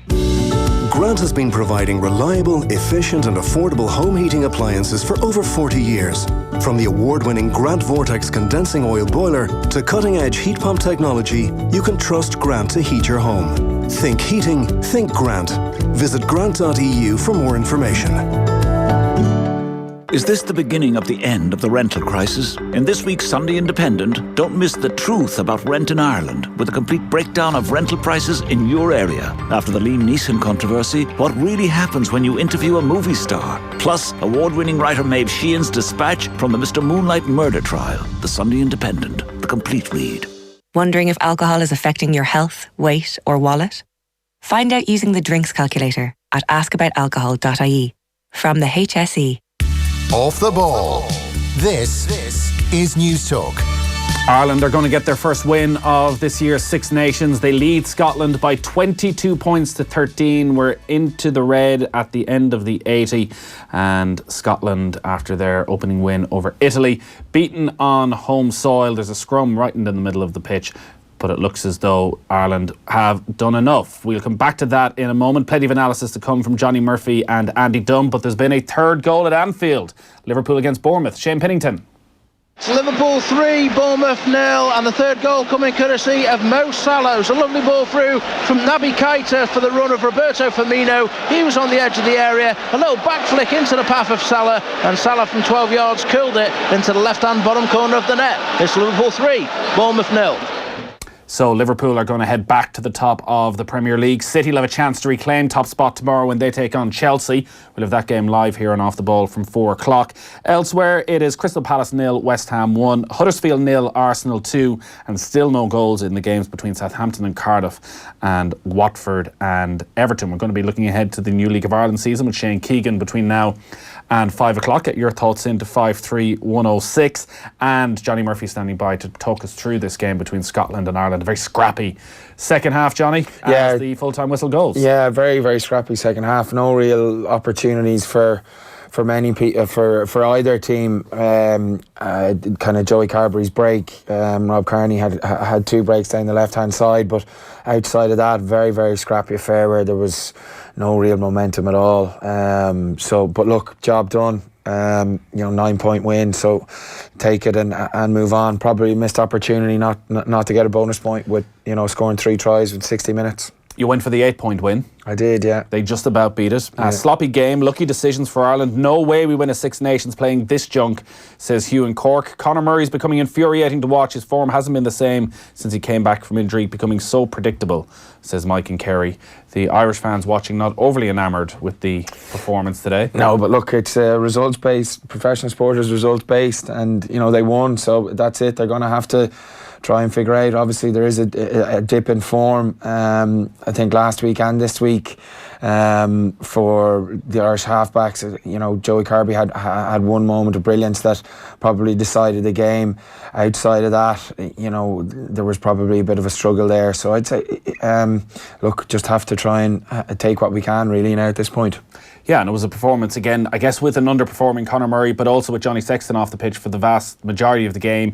It was the 2 out halves, though, that were actually crucial for Ireland, that produced the 2 moments of magic. Sexton, when he was there to set up the try for Stockdale, and then Joey Carberry in the second half with that burst through the middle to set up Keith Earls. I say, a win is a win, but are we expecting too much, that we should expect a better class of performance? No, not really. I think, just, and I said it last week as well, just they're inaccurate at vital points. Like in the first half, in the second half, they had an opportunity. They held the ball for nearly 2-3 minutes. And then there's a communication error, and Murray passes the ball behind a pot of forwards and it goes on the deck. There's obviously a miscommunication. He's not throwing the ball to the deck. Someone's not supposed to be, or a missed call has gone in, and they're the things that are really costing Ireland. And against a team like Scotland, they can capitalise on those mistakes because they like that unstructured play. So, yeah, look, it's not a good performance, but it's a win. So they have to, and the lads are kind of, they don't look like they're after winning an away match in Murrayfield there. So they know that they're not performing, but you know, you have to, a sign of a good side is winning when you don't play well. Let's go to Murrayfield. Andy Dunne has been watching. So Ireland win 22-13. What are your initial thoughts? I'm glad it's over. It was 40 minutes. That second half's 40 minutes of my life I'll never get back. It was pretty poor from both sides. But I would agree, the players have very, very blank looking expressions coming off the field. I don't think they'll derive any great satisfaction or joy from the performance. I think the result is good to get back on track, and we'll probably have to leave it at that. In terms of constructive play in that second half, we tried, we were brave, we didn't get much cohesion in our game. And I think similarly, although to a greater degree, Scotland's ineptitude actually broke up the game so much that the whole thing kind of happened between both sides' 10-metre lines, and it was a lot of hell of a lot of huffing and puffing, but very little end result from either sides. So, what do you mean by their ineptitude? Well, Scotland couldn't hold on to the ball for more than 2 phases without making a clear mistake. Whether it was a forward pass and knock on, and they threw it directly into touch with 3 minutes to go with a pass that bounced and went forward. There was the type of play you just don't expect to see at international level. It was inept. So I'd say Scotland, to me, I was quite surprised. I actually thought Scotland were kind of far better than they've displayed today. I think they're going to be pretty despondent with that effort. In terms of their execution, more so than their actual plan, I don't think we can't really derive any evidence from whether their planning or strategy was wrong, because their execution was so poor that we couldn't see any discernible plan to their play, because they would lose possession in 2 to 3 phases. So. And do you put that down to Irish pressure? No, more often than not they were unforced. I mean, there was a huge amount of unforced errors. I think Scotland looked dangerous at times in the first half, but in the second half they completely flattered to deceive. And we weren't excellent, we weren't overly poor. We just seemed to ride out Scotland's mistakes, make sure when we had possession we held on to it for longer periods. But as I said, it's probably, I'm glad it's over. It's one of the worst Six Nations game I've seen in living memory. Certainly that second half is one of the worst Six Nations I've seen in memory. Yeah. They had a couple of opportunities, Ireland, where you felt they might have kicked on. Rob Kearney had an offload on the inside that didn't stick. They seem to be creating those opportunities, but they just don't seem to be fully firing for whatever reason at the moment. Maybe, I don't know, did it seem like they kind of lacked a bit of confidence kind of when you were watching it live, or did they have, was there a good atmosphere? When you look at teams and you see them, there's a real positive vibe, good communication. They seem to be lacking that. No, I would agree. I think, when you're at a game, you get the advantage of seeing what's going on off camera as such. The body language was, it certainly wasn't negative. It just looked very tense, and I think they just absolutely wanted to grind out the result, particularly on the back of last week. Now, we haven't lost Sexton after 25 minutes, having very little fluency to the game. It was one to just dig your heels in and grind out a result, because it could have slipped away from us. So there's a lot to be admired in the group, just showing that tenacity. And when everyone questions our capacity and our I suppose our overall standards after the England game, it's just important to get back on the horse as we did today. But it was a forgettable spectacle in terms of a sporting spectacle. When Conor Murray was strolling off with 3 or 4 minutes to go to be replaced, he was limping. He wasn't strolling, so that's limping off then. And maybe that answers my question. I was going to say he was shaking his head. I was wondering, was that disappointment at having to come off, or maybe disappointment in his performance? Because when we're talking about Ireland being inaccurate at vital points, it seems a lot of that still seems to rest on his shoulders. Yeah, well, I think there's an overemphasis on the box kick. I think that's been going for a while. I think it's possibly affecting his overall game, because there's a huge responsibility on his shoulders to nail those box kicks high, long, get the kick chase up. A hugely difficult skill. And then you've got teams who are now targeting him at every single breakdown to dive low, to dive at his feet, to dive at his planted foot that's not kicking the ball. So he's got a lot of pressure on his shoulders, and he looks like he's carrying it, to be honest. The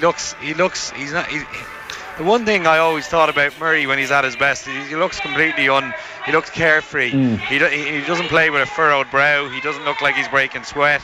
And there's a lot of effortlessness to Murray when he's at his peak. He looks like he's carrying a millstone around his neck at the moment, whether he doesn't feel fully physically fresh, or whether the responsibility that's put on him for the exits out of our own territory is weighing heavily on him, because they're not working. They're not really gaining us momentum in our game, and I think he's just very, very could have straighted figure coming off the field. I hope the limp was just a little bit of soreness that he can walk off, because it would be disappointing if he's picked up anything serious.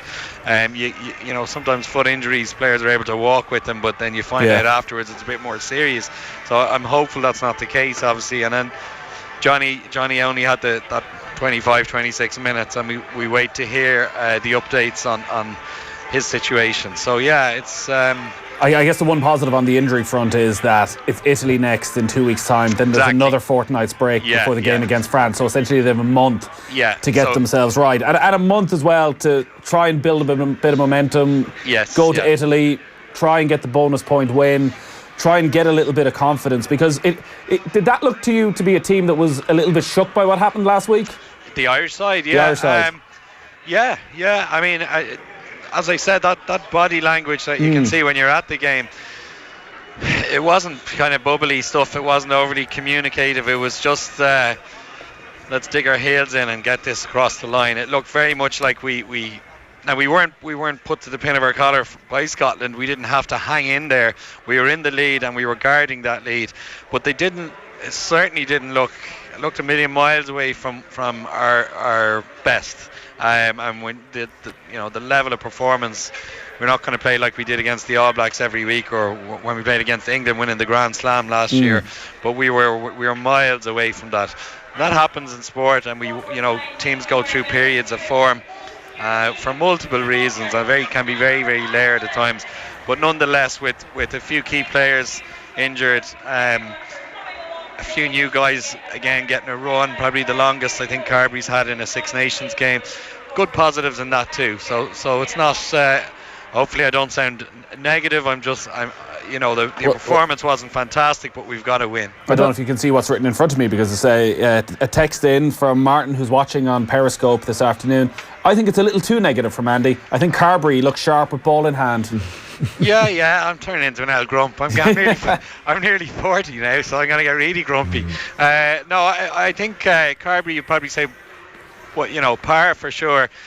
Gave one away with the intercept, but then created one, and also created 2 or 3 breaks for Kearney out wide from right to left. So Kearney going up that left-hand side, and he did it by, I suppose, something similar to what Russell does. He taking it to the line.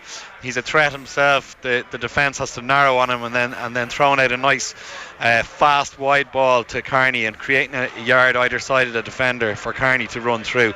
And Kearney took it well. And actually Kearney looked quite sharp when he was put through those 2 times. He also created something from nothing for that try for Earls. He ran directly through to the Scottish forwards. It looked like he was going to get crumpled, but he had the strength and the leg drive to burst through that. He had the presence of mind to draw the fullback, and then a lovely loop pass from left to right into the corner. So I'm sure, hopeful I don't sound too negative, but it was a nice piece to play. Yeah, as you say, it was more dull than anything else. I guess one of the positives as well is how Ireland defended, and with the exception of Carbery's error, they didn't really put a foot wrong, it seemed, defensively. And we said at half-time that 5-minute spell before the break might turn out to be crucial. It feels like post-game it turned out to be very vital into how the game went, because Scotland didn't come back with any same sort of energy in the second half that they had in those closing probably 15 minutes of the first. Yeah, you're dead right. I think that was the key point of the match. We showed, like we said, we showed courage, but we showed great discipline and belief in our own defensive system. It's very, very easy on your own line to, you stick or twist. Do you run out and shoot and try and hit the guy, and do you leave a space either side of you? And sometimes a smart attacking bit of play, a bit of footwork or an offload can expose that. But everybody did the same thing and did it well. So great discipline to do it. Then you've got the courage and the physicality to make sure those hits are not soak-ups. And if you soak up a hit on your line, it's going to be a try. So they were quite, I suppose, winning those collisions and driving the Scotsmen back. And it did look, Scotland had a spring in their step. They didn't quite get over the line. It looked like they were the guys who were really energised going into the second half. And perhaps the fact they didn't get that score at that point, body language again is a funny thing. It looked like they had a pep in their step, but they came out and they were awful in the second half. So perhaps we just nullified them with that defensive effort, just enough to kind of dampen their enthusiasm. Yeah, I think that probably was the win of the game, but I don't think you should underestimate kind of the mental effect that last Saturday's performance and the result would have had on confidence. And sometimes, as you said already, Dunne, just to get that win under your belt, you can then relax and say, okay, well, we're all right, let's move forward. We get, as you say, Nathan, get that bonus point over in Italy and try and drive forward then for the last two games. But I think Joe Smith will probably, and he'll review it and he'll be quite critical, I'm sure, behind closed doors of certain individuals' performance and team and accuracies at time. But he'll be saying in there, okay guys, we've got a couple of weeks off, job done, and let's build now. You'd imagine he's going to make plenty of changes for that game against Italy. So then when we're heading towards France, and listen, who knows how people's bodies are by then, but in terms of the selection dilemmas ahead of today and how players played, Rob Kearney, what sort of performance was it, considering how he was last time out when we saw him against Scarlets in the Pro 14? Overall, pretty good performance, I think, from Rob. He was given the ball in space in that second half from Carberry, and he actually looked quite explosive at times, which was refreshing. His positional play is outstanding as always. He didn't get up in the air as easily as he'd like to, but that was more down to the Scottish kicking. Ali Price and Laidlaw put in some excellent box kicks, ironically, when Murray's box kicking standards have slightly dropped. Both Price and Laidlaw put up some high balls that Scottish back three, Longhorn and Maitland, were able to get up and win ahead of Kearney. But overall, I think Kearney would be quite happy, and probably one of the most contented Irish guys coming off the field today, and I would have thought Schmidt would be quite contented with his efforts as well. Peter O'Mahony ended up getting the man of the match. Other players who might have stood out? Probably O'Mahony and Kearney. There were Kilcoyne came on and carried very effectively in the second half, especially in those spells where they had the ball for a long period of time. So I think he was impressive off the bench. Yeah, I think they were very. I wouldn't be critical and say guys had poor games. It was hard for guys to have a good game because the match itself became so disjointed with the play breaking down so regularly. Particularly, the Scottish team weren't holding on to possession, then we would kick it away, and so there's a lot of guys I would imagine seem to probably feel like as Johnny said, they didn't look like they've beaten Scotland away coming off the field. It wasn't a game that will live long in their own memories, but they've got the win, and that's all they needed to do. Yeah, I get the sense you just want to go home, Andy. I wouldn't mind going for a pint, yeah. I can't believe I've had to talk for 20 minutes about this. Yeah, Liverpool are winning 3-0. So you're in a good mood anyways. Yeah, well, Ireland win, Liverpool win, I'm happy. If the Dubs beat Kerry tonight, then I'm really happy then. Anything else you want to mention before we let you go? I would love to see us take some pressure off Conor Murray, asking him to box kick non-stop. I would love to see us pass to our 10 in our own territory, and our 10 to kick it punt 60-70 metre spiral or end over end, trust our line and give the opposition the ball 60 metres down the field, and trust our defence, which is a huge strength of our game. I cannot fathom why we just relentlessly keep putting in these half-arse kicks that go 10 metres up into the air, whether we concede possession or we compete for it.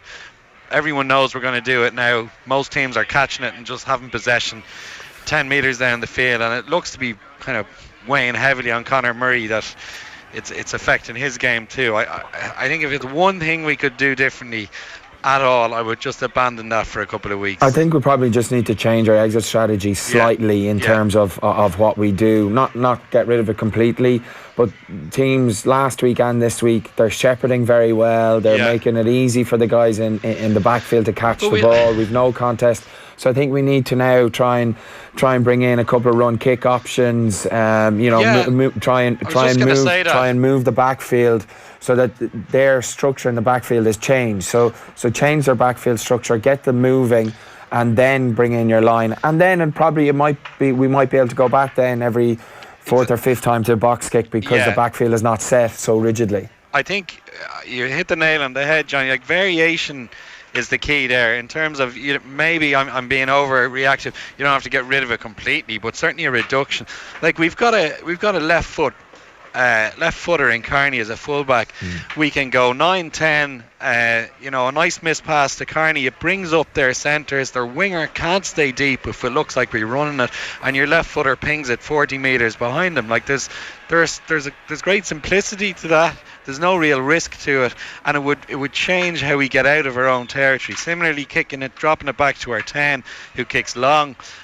There's two variations immediately off top of mind, and I, for a guy of Joe's acumen and a guy with such huge knowledge of the game, I can't quite work that one out. He's obviously got a reason why he's so persistent with that same exit strategy tactic. For me, I think they need to vary it up, as you said, Johnny. I totally agree. All right, good stuff, Andy. Safe home. Cheers, guys. Andy Dunne there, watching Ireland's 22-13 win over Scotland at Murrayfield. Johnny, thanks a lot for joining us in the studio. Anything else you want to... No, all good. Home to the kids now. That's about it. You want to hang around for another while, don't you? I'll stay till 6. Oh my God, I hope Kate's not listening.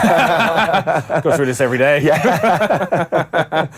We'll hear hopefully between now and 6 from Joe Schmidt and from the Ireland camp. There's been a goal in the game between Watford and Everton. Could be a big goal from Marco Silva. Let's hear about it from Andrew Shield.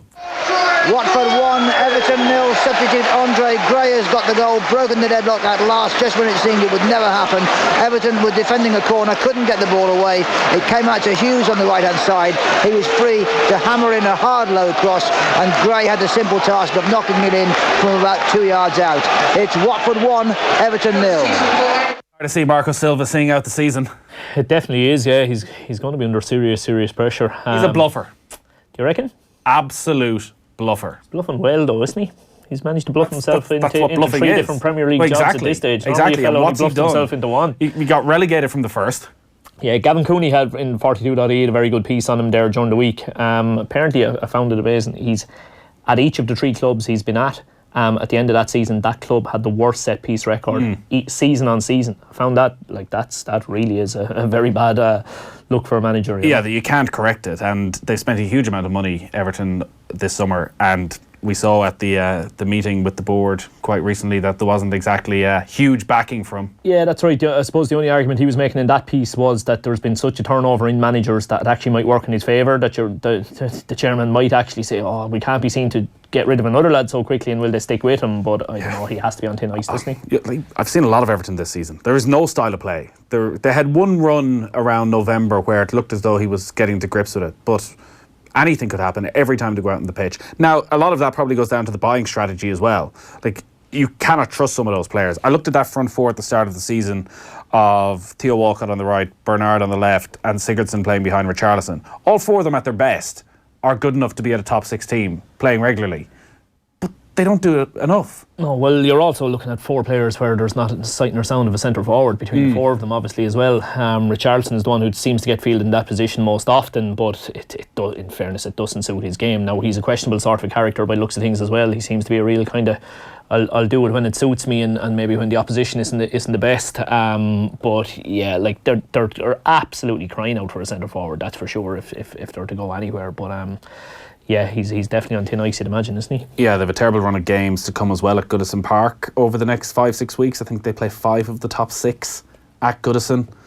which if he survives that, it's is not the nicest of places when things aren't going well for you. Seamus Coleman was back on the bench for Everton again today as well. I think he just needs to try and ride out this storm and hope that his form... yourself and Leon talking about where I think every week you come in here hoping that you're not going to talk about the Coleman-Doherty dilemma, and every week you end up talking about the Coleman and Doherty Well, dilemma. it's going to come to a head pretty soon when we actually have a game in, 6 weeks' time. There's been an important goal at St Mary, Southampton against Cardiff. Alan Lewis. It's Southampton 0, Cardiff City 1. It's come completely against the run of play, but it could be a huge goal in Cardiff's battle against the drop. It came from a Joe Rawls corner on the far side. It was nodded down by Patterson, and there was Sol Bamba to prod it home at the far post. It's Southampton 0, Cardiff 1. Of course, you said last week, Shane, that Cardiff were done. And they've won one and on the way to winning a second. Yeah, this time last Saturday it looked as though the bottom three were well and truly getting cut adrift from the rest, and then Cardiff went and won that evening, and it looks as though they might win again, so what do I know? Well, look, they've obviously been a horrible time for everybody associated with the club with what happened to Emiliano Sala, and maybe that was some sort of an inspiration for the players to just find this run of form at the moment, because it's going to make it very interesting down the bottom. It did seem this time last week as though it may be fairly straightforward. Huddersfield, Fulham and Cardiff have looked the worst three teams in the league, and they were the bottom three and could well have found themselves going well behind. As it stands, Burnley would drop into the relegation zone ahead of their trip against Brighton. What you would have is Burnley in 18th on 24, Southampton and Newcastle also on 24 points, Cardiff on 25, Palace on 26, and it also brings Brighton right back into it as well on 27. Remember, Brighton haven't won a game so far this year in the Premier League. I'll tell you what, it'd make that late kick-off absolutely massive, wouldn't it, if Cardiff did win that game? That Burnley-Brighton game becomes huge, really a kind of a no-lose situation for the two of them. You'd be wondering as well, if Cardiff do get the right result, what are you looking for there? Do you want Burnley to be beaten, or would you like it to be a draw so that you keep Brighton down in the mix with it as well for you? But look, they're certainly making a decent fight. I still can't see it. Like, you look at their starting 11 and it doesn't look great. I also wouldn't have a massive amount of faith in Neil Warnock either. I don't know what your take on him is, but look, he's confounding me at the moment. Warnock's biggest fan, but yes, Cardiff are most definitely confounding everybody, I think, so far this season, because you look at the quality of the 11s between them and Brighton, Newcastle, Southampton, Burnley and Palace, and there's no question the other five are far stronger starting 11s, but they're the ones getting the results. Yeah. So they're still, as so often the case, look at the Newcastle's result there recently, where they got the good result, and they must have thought, look, we're starting to get away from the rest now, and all of a sudden they look at Cardiff's results and they're sucking them back in as well. At the other end of the table, Liverpool are set to go top. They lead Bournemouth by 3-0. Quarter of an hour left at Anfield. The goals from Sadio Mane, Gini Wijnaldum and Mo Salah. City will have a chance to reclaim top spot against Chelsea in our live game tomorrow. Arsenal getting an important win away from home against Huddersfield. They lead by 2-0. The goals from Iwobi and Lacazette. West Ham still win 1-0 up away against Crystal Palace. Mark Noble with a first half penalty. As we've just been talking about, Cardiff 1-0 up away against Southampton, and Watford lead Everton by 1-0. Andre Gray with the goal there. Earlier today, Manchester United beat Fulham by 3-0 at Craven Cottage. 2 for Paul Pogba, 1 for Anthony Martial. We'll hear from Ole Gunnar Solskjaer between now and the end of the show. As we mentioned, Brighton-Burnley is the late game. In the Championship earlier today, it finished 1-1 between Middlesbrough and Leeds United. Yet another late equaliser for Leeds, the league leaders. The latest one so far, I think. The 100th minute, Leeds United equalised in that game. I wonder what happened to cause so much injury time in that one, wouldn't you? Elsewhere in the Championship, it is scoreless between Blackburn and Bristol City. Preston, thanks to Alan Brown, are 1-0 up away against Bolton. Derby 2-0 up at home against Hull City. Derby pushing for place in the playoffs. They're currently 6th. It's Nottingham Forest 1, Brentford 0. Queen's Park Rangers 4-2 down at home against Birmingham. 1-1 between Rotherham and Wigan in their match. It's scoreless between Sheffield Wednesday and Reading, and Swansea are 1-0 up at home against Millwall. You mentioned a couple of Irish scores, I think, in League One. Yeah, good day for a couple of Galway fellas. Jay O'Shea has 2 as well. I was mentioning to you that Darrell had scored for Hibs. Darrell Horgan. Darrell probably needed that. I don't think he actually made the matchday squad at all last week, but it's cup up there today, so the manager's probably looked at making a few changes, and Darrell seems to have got a goal and an assist on top of that as well. And as I say, Jay O'Shea with 2 for Bury, I think it is as well. So a couple of goals. James Collins, we mentioned last week, another one for him. In the Madrid derby, which is ongoing at the moment, Real are 2-1 up away from home against Atletico. Casemiro gave Real the lead. Griezmann equalised, but Sergio Ramos has scored a penalty to give Real Madrid the lead in that one. So there's still around 20 minutes to go. No, a bit more than that, about half an hour to go in the Madrid derby there at the Wanda. In the Bundesliga, a couple of interesting results there, where Borussia Dortmund, who are the league leaders, they were 3-0 up against Hoffenheim. Jadon Sancho scored again, another brilliant goal for the young Englishman. 3-0 up, 15 minutes left. Hoffenheim scored 3 times, 3-all. Oh my God. So going back to the Madrid one, explain to me, how have we ended up with a scenario where Sergio Ramos is the first choice penalty taker at Real Madrid? Because he scores them. Yeah, good answer. Ronaldo left, he had the biggest ego in the dressing room, said thank you, and he gets away with it. Free go there. Goal at Selhurst Park, Palace against West Ham. Guy Swindles. Crystal Palace 1, West Ham 1. It did seem as if Palace had to at least equalise in this match. The second half they have battered West Ham.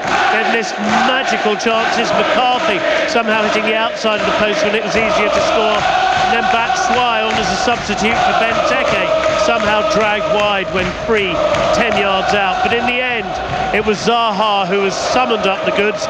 He was helped by a deflection off Diop, but certainly wrong-footed Fabianski in the West Ham goal. But it doesn't matter how it came, it's deserved. Crystal Palace 1, West Ham 1. All right, so 1-1 at Selhurst Park. St Thomas's of Galway are through to the All-Ireland Club Hurling Final. Just about, though, pushed all the way by Cushendall of Antrim. 18 points to 2-11, the final score at Parnell Park. David Sherry, who was named a cornerback for St Thomas's, moved further up the field in the second half. He got the winning point in added-on time. Cushendall had a late goal chance straight after, but denied by the keeper. So St Thomas is through to the All-Ireland Club Hurling Final, where they'll play either Ballygunner of Waterford or Kilkenny's Ballyhale Shamrocks. They got underway at Semple Stadium in around about 25 minutes from now.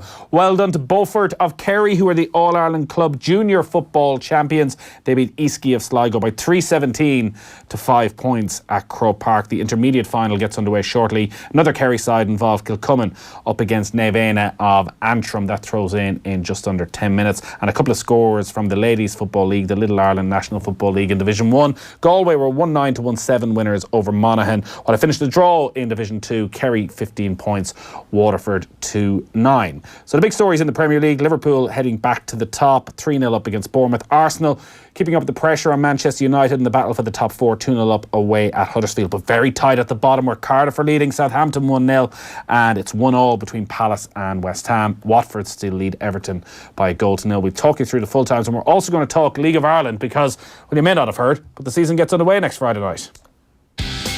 Off the ball on News Talk. Tech Talk with Jess Kelly. Coming up this week, I meet the team behind the practical solution for parenting in the digital age.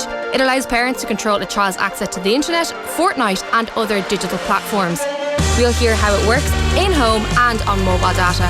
I'll also talk to Single Point about their digital acceleration platform and how they bring online businesses to life. Tech Talk with Jess Kelly. Thanks to Harvey Norman. Download the podcast now or tune in Sunday at 6. On News Talk. Hey Skoda, find me the nearest vegan restaurant. You will arrive at your destination, Cut the Cheese Cafe, in 71 kilometres. Oh, you love this place, Bernadette. It's the best vegan cheese toastie in Ireland. Right. Worth the drive. They bake the bread from scratch. It's amazing what they can do with cauliflower these days. The Skoda Kodiaq with Skoda Connect, making it easy to find the next place to try. Skoda, made for a new Ireland. And blessed are the great, for they shall receive their just rewards. Have you been saintly with credit in the past? If your credit record is rated great, Avantcard can offer you Ireland's lowest rate on loans over €20,000. So whether you've been dreaming of an upgraded kitchen, better bathroom or snazzier car, see if we can answer your prayers. For more info, go to avantcard.ie. Limited time offer. Lending criteria, terms and conditions apply. New applications only. Information correct as of February 1st, 2019. See bonkers.ie. Avantcard DAC trading as Avantcard is regulated by the Central Bank of Ireland. The wandering hen. Free to roam from barn to fields and trees. Yep, we agree. But let's just put it simply. We cook free-range eggs from hens on Irish Board Bia assured farms across our breakfast menu. And they're freshly cracked each morning to make every tasty sausage and egg McMuffin. Which is good to know. Served until 10:30 a.m. At AppliancesDelivered.ie, we're offering free delivery on everything. That's right, all this weekend we're offering free delivery on all appliances. You're welcome. AppliancesDelivered.ie. Epic entertainment awaits. Switch to Air today and get totally unlimited superfast fibre broadband for just $39.99 a month. Plus the Air Sport Pack absolutely free. And all on a simple 12-month contract. For more on this epic offer, call 1-800-500-300, go in store or visit air.ie. Air. Let's make possible. New customers only. $59.99 a month thereafter. Subject to availability. User experience may vary. Bundle activation fee may apply. For full details and terms, see air.ie. Dreaming of a sunny beach break? Fly Air Arabia direct to Agadir, Morocco's premier sun destination. Flights from Dublin start at €59 one way, including taxes. Book at airarabia.com. Air Arabia. Where next? T's and C's apply. There she is. 100-litre still, locally sourced juniper berries, our very own small batch distillery. And it all fits in the garage. I said I wanted some home gym equipment, Craig. Oh. Trouble hearing? Save up to €500 on selected hearing aids at Specsavers Audiologists. Offer ends 28th of February 2019. Book a free hearing check today. Well, are you sure you can't be tempted to keep it? I've got 100 bottles of tonic water on the way. Having a flutter? Top tip, QuinBet.com. Ireland's newest online sportsbook and casino. For all your horse racing, football, casino and more, QuinBet has you covered. With live in-play markets on mobile, PC and app. QuinBet.com. Terms and conditions apply. Gamble responsibly. Visit gambleaware.ie. There's a whole lot to love at Lidl this Valentine's, and savings are just the start. Check out our 3 for €9 mix and match meats like our fresh Irish strip loin steak, fresh Irish lean steak beef mince and cod fillets with pepper and garlic. And try our big brand super savers like corn mince just €1.04 and Kelkin microwavable popcorn only $1.99. Lidl, more for you. Critics are calling If Beale Street Could Talk the very best film of the year. A beautiful and moving masterpiece. You ready for this? I've never been more ready for anything in my whole life. From the Academy Award-winning director of Moonlight, nominated for 3 Oscars, winner of the Golden Globe for Best Supporting Actress, cinema never gets better than this. If you trusted love this far, trust it all the way. If Beale Street Could Talk, in cinemas Valentine's Day, rated 15A. Time to own the Audi you've always wanted. Because until February 28th, you can enjoy the Audi A4 with a complimentary style pack, saving you over €4,500. So, all you have to do is choose the colour. Call into your local Audi dealer during the 191 sales event. Terms and conditions apply while stocks last.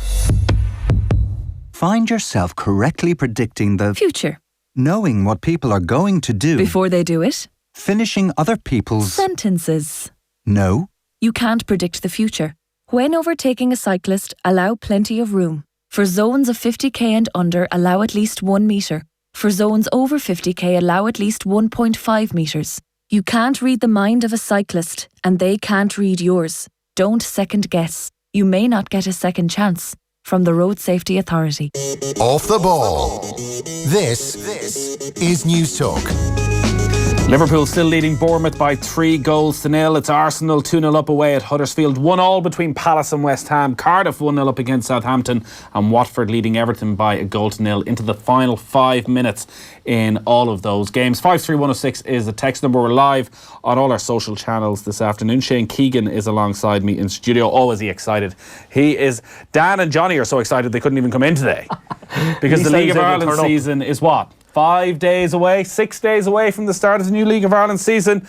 Text in, well lads, why has there been no TV coverage or advertisement of the League of Ireland season, considering it all kicks off in just 6 days' time? That is the question I think everybody is asking, all right. Every single year. Every year, yeah. It's absolutely crazy. It really, really is. We talk about wanting to do the best for the league and trying to sell it to the wider masses and all that, and we are shooting ourselves firmly in the foot before the league even starts. I mean, I know the launch is on Tuesday, but even that in itself, why? I'm sure they have the reasons, but I'd love to know what the reasons for having the league launch so late in the day is. Like, could we not try and... You look at that this was a rugby week where everybody's talking rugby, and you try and concentrate it onto this week where there's nothing else really happening? Ramp it up gradually over a couple of weeks. Do you know what I mean? Like, build it up, bit by bit. You can't just come out of nowhere with a week to go. That's my take on it. But I don't know. I'm sure the powers that be claim they know best. My sense is that the league feels as though it's in a better position than where it was 5 years ago. In what sense? Financially, in that the quality security, is getting better. Financially, it's improving slightly. Facilities are getting a little slow increments, but that it is getting better. But like, you've been there, right in the front row. Is that your sense of it? Depends what club you're talking about. Okay. It's, it really is so hit and miss. You go through the clubs, 20 clubs. Maybe it's a Dublin thing then, because maybe you have Shamrock Rovers, who are obviously doing very good work and investing huge amounts of money at underage level and have good facilities out in Tala. Bowls seem to have really latched on to something on the north side. Pats, I think, are probably trying to start to replicate that now. You're about to get a barrage of texts in from the Cork City fans. And, well, yes. Look, their attendances obviously have been absolutely fantastic, so you definitely can't leave them out. Yeah, look, you look at the Dublin side of things, and yeah, you're right at the moment. They're probably all kind of in a reasonably positive place. If we actually look at the Premier Division season and how it might pan out, I think the one that the team that everybody is kind of getting quite excited about is St. Pat's at the moment. They really seem to have put together a very, very strong squad. It's kind of after, if you look at it at the moment, it's kind of, Waterford might dispute this, but because their budget has been cut back and they've lost a lot of players, I would say it's looking like 4-4-2. And look, bookies odds, which again, aren't the be all and end all, but that would kind of say it's 4-4-2 as well. So you've Dundalk, Cork, Shamrock Rovers, and Pats. It looks as though Pats are now the fourth there, where Waterford were the fourth last year. It looks as though Pats could be the fourth there. Then you've got your next four, which are Waterford, Derry, Sligo, and Bohemians. And then the two that just came up do look like they're going to have a real fight in their hands to try and avoid being the bottom two. But the most important thing about it all, in terms of creating excitement about it, is it's very likely that we are actually going to possibly have a title race this year. Yeah, that's what does make it so exciting. So at the end of last season, when we were at the Aviva Stadium for the Cup final, we're talking about what may happen. There was a sense that day, I think, from talking to Dan MacDonald, that it's hard to look past Dundalk next season because Cork are going to cut their budget.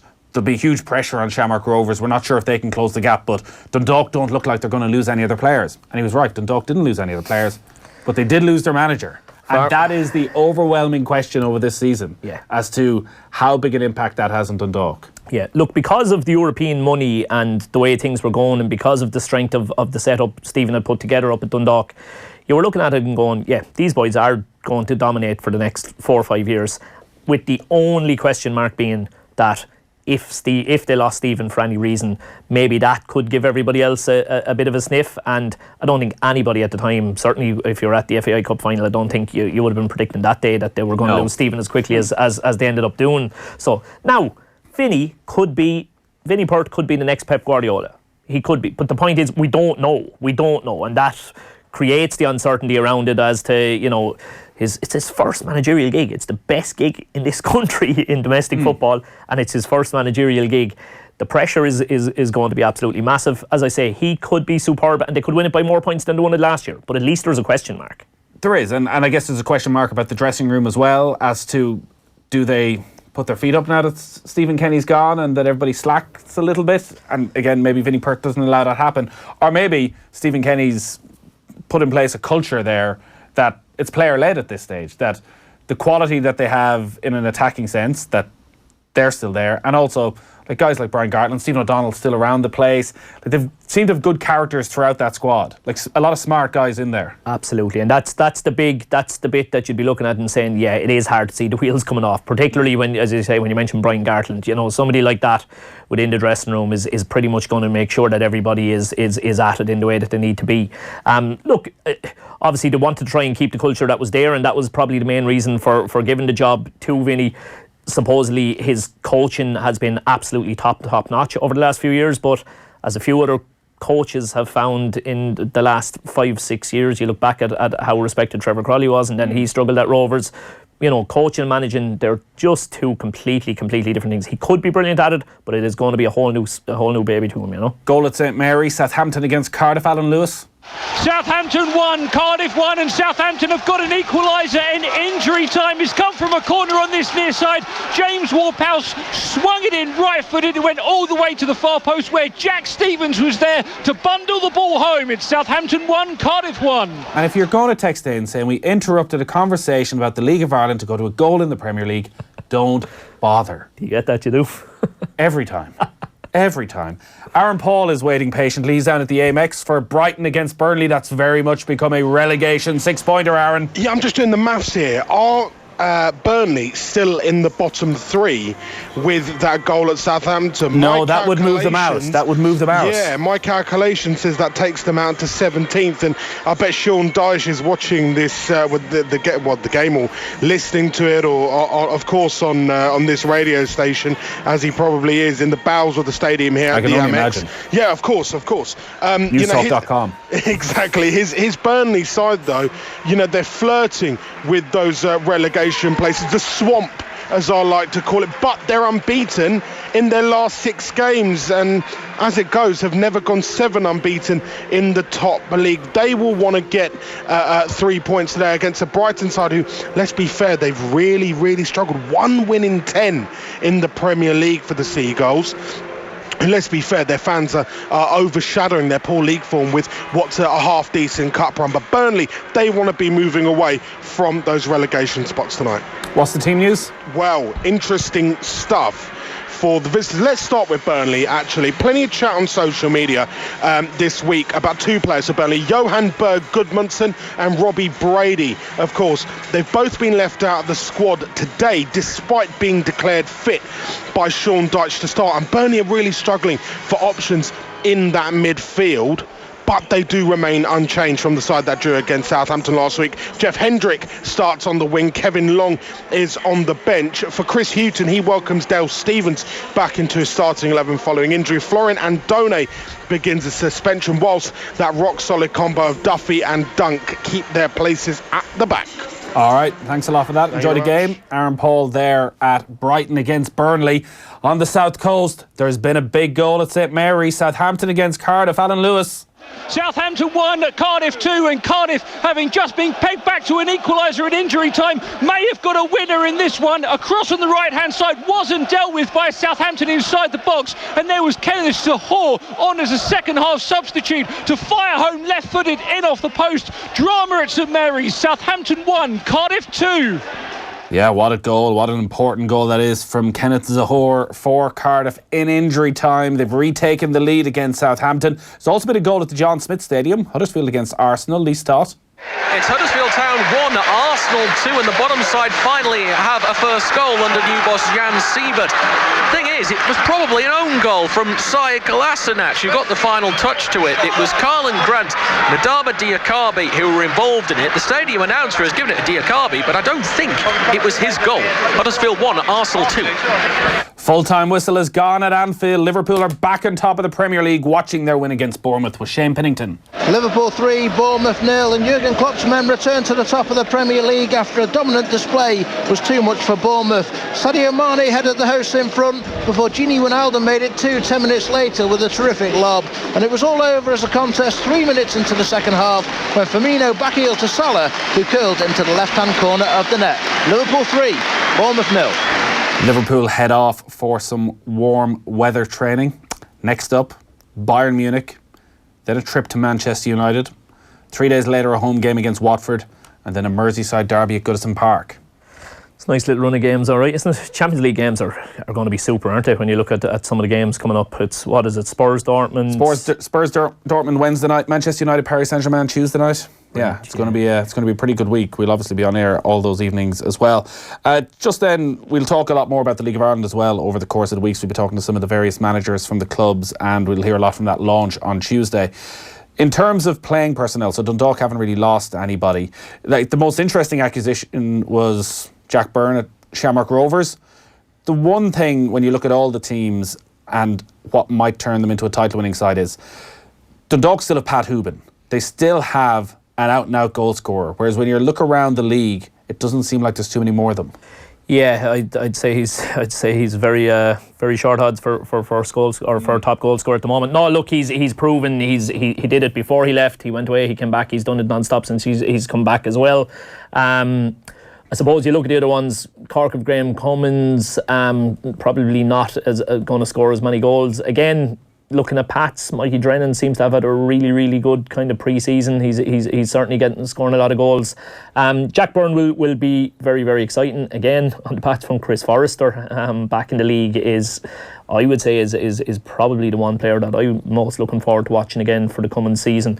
But I think most clubs, again, you were saying in terms of it being in a better place, it's definitely in a better place in terms of quality of player. It really is. I mean, some of the names that are going to be in around the league, and some of the young players in the league, obviously a lot of them lined out midweek for Stephen in the under-21 game against the amateurs. There really are some fine players. And the other exciting thing this year is some of the exotic names and exotic faces that we're going to see. It's definitely Sligo Rovers is the place to be. Oh my God, it's the most cosmopolitan, like the United Nations. Most cosmopolitan dressing room will have seen in the league in a long time. But even all around the league, there's kind of a scatter of fellas from strange-ish parts of the world here, there, and everywhere. So there is, and that can be so hit and miss. It really can. I mean, just the names of the two boys from Bermuda and Jamaica are just Dante Levrock and Romeo Parks. Well, as you know from being a former Galway United manager, lads from the Caribbean can make a good impact.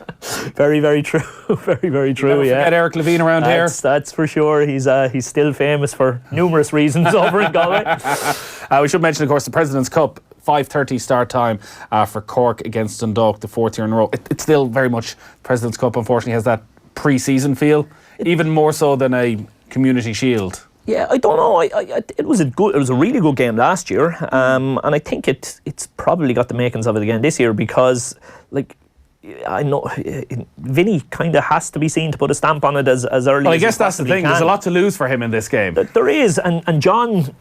He's just the ultimate competitor. He'd hate to lose a game of chess against you, so he would, So no, I think you'll find that the traditional bit of niggle between the two of them won't go missing just because it's not a league game. I think it will be fairly fiery this evening, all going well. Let's get some of the full time from the Premier League. Then we've already heard that Liverpool beat Bournemouth by 3-0. Crystal Palace against West Ham at Selhurst Park. Guy Swindles. Crystal Palace 1, West Ham 1. In fairness, Palace probably did enough to win about 3 matches, particularly an utterly dominant second half. Brilliant performance. In the end, though, they had to settle for a point. The Hammers grabbing the lead in the first half. It was a penalty, and it was put away by Noble.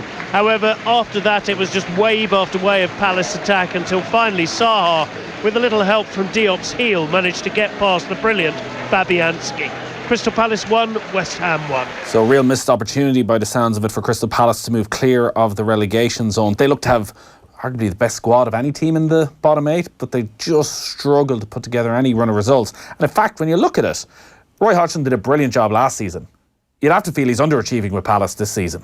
Yeah, like you look at Zaha and Townsend in particular, they're two players that the sides around them really just don't have players of that quality. And as you say, every time they look to kind of break away from, because it's very much a kind of a three-tier system in the Premier League at the moment, without a doubt. You've got those 6 battling for those 4 positions, and then you've got, maybe 7, 8 trying to avoid relegation, and they look like getting out of that group and into that middle one, and it just never seems to quite get a run of results.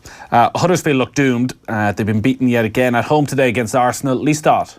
Huddersfield Town 1, Arsenal 2. Not entirely a comfortable victory for the visitors, but although they showed not that much in the second half, they didn't really need to, because Alex Iwobi and Alexandre Lacazette really had them out of sight by the break. Iwobi probably should have had another goal, but it was ruled out, probably wrongly, for half-time. Nervy finish for the Londoners, though, because Huddersfield, the bottom side, got a late consolation. The stadium announcer said it was Adama Diakabi. The Huddersfield Twitter account says it was Carlin Grant, but actually it was probably an own goal from Syed Kolasinac. Huddersfield Town 1, Arsenal 2. Well, we'll try and bring you some clarity on that Huddersfield goal between now and 6 o'clock. Either way, they were beaten by 2-1. I'd say the home supporters enjoyed this at Vicarage Road. Watford against Everton. Andrew Cheal. Watford 1, Everton 0 midway through the second half. One collective mental meltdown by Everton. One goal by Watford substitute Andre Gray. Capoue had earlier missed a great opportunity to put Watford ahead. Those chances apart though, Watford huffed and puffed but rarely threatened. Everton's Sigurds and Andinia both clipped the top of the bar, and in added time Tosin headed criminally over when scoring looked easier. It finished Watford 1, Everton 0. Yeah, so that result means that Watford move 4 points clear of Everton. That is Everton's 12th defeat of the season already. Nearly lost half their games, so huge pressure going to come on Marco Silva. The big result, though, at the bottom, no question about it, came at St Mary's. What a dramatic 10 minutes it was between Southampton and Cardiff. Alan Lewis. It's finished Southampton 1 at Cardiff 2. A dramatic finish at the end of another emotional week for Cardiff. Sees them win back-to-back Premier League games after a largely forgettable first half. Sol Bamba was in the right place at the right time to fire Cardiff in front from a corner, tapping home Patterson's knockdown. Charlie Austin then headed over for the home side, but all the drama coming in injury time. Jack Stevens bundled home from Ward-Prowse's corner, and Southampton thought they had snatched the points, but 2 minutes later, Kenneth Tahor took advantage of some poor defending from the home side to smash home a winner. It's finished Southampton 1, Cardiff City 2. So, a huge goal then in that game, which moves Cardiff out of the relegation zone and means that Burnley are in the relegation zone ahead of their game against Brighton this evening. But that win for Cardiff, you feel, brings even Brighton on 27 points right back into it. So you'll have Brighton on 27 points, Crystal Palace in there as well, Newcastle, Southampton, Burnley, Fulham and Huddersfield well back behind though. They look doomed, but then it's really any one out of the 6 teams in front of them. Huge win for Neil Warnock this afternoon at Southampton. The late game, as we say, 5:30, it is Brighton against Burnley. Earlier today, Manchester United moved up to 4th with a 3-0 win away at Fulham. Shane, thanks a lot for joining us in the studio again. Who's going to win the League of Ireland? Dundalk. We have it recorded. We'll play it back to you come October, if we remember. I'll take that. If we're all still here. We'll run you down through all the championship scores, all the scores around Europe, and we'll get some more in-depth analysis from the Premier League and plenty of reaction from Murrayfield as well, where Ireland have got off the ground in the Six Nations, a 22-13 win over Scotland. Join the conversation. Text us on 53106. Texts cost 30 cents. Employers. The deadline for filing your 2018 P35 is February 15th. As employers now report employees' pay and deductions in real time, 2018 is the final year for which a P35 is required. Save time by visiting revenue.ie and filing through Ross. Need help? Call our helpline on 01 738 3638. Avoid penalties and the risk of a possible tax audit. Remember, the P35 deadline is February 15th. Volkswagen Financial Services has a product that could transform your business in 2019. Interested? It can remove depreciation costs on your entire fleet, free up cash flow for your business, and with fixed monthly payments, your fleet costs will always be the same. Sounds good, right? It also has a low cost of entry, and if your driver needs assistance, they'll call us, not you. And this product's name? Leasing, from Volkswagen Financial Services. So whether your business requires 1 or 100 vehicles, our leasing product can benefit you. Before you update your 191 fleet, visit vwfs.ie/leasing or call into your local authorised Volkswagen, Audi, Seat, Skoda or Volkswagen commercial vehicle retailer today. Terms and conditions apply. Dreaming of a sunny beach break? Fly Air Arabia direct to Agadir, Morocco's premier sun destination. Flights from Dublin start at €59 one way, including taxes. Book at airarabia.com. Air Arabia, where next? T's and C's apply. Some jobs need a master, a mortgage master, with dedication, focus, and expertise. If you need results, you need someone with decades of know-how, with no distractions, no time wasting, and no faffing around. Not a jack of all trades, but the master of one. For a job as important as your mortgage, that's EBS, the Mortgage Masters. Search EBS Mortgage Masters to find out more. Lending criteria, terms, and conditions will apply. EBS DAC is regulated by the Central Bank of Ireland. If you've had a mortgage for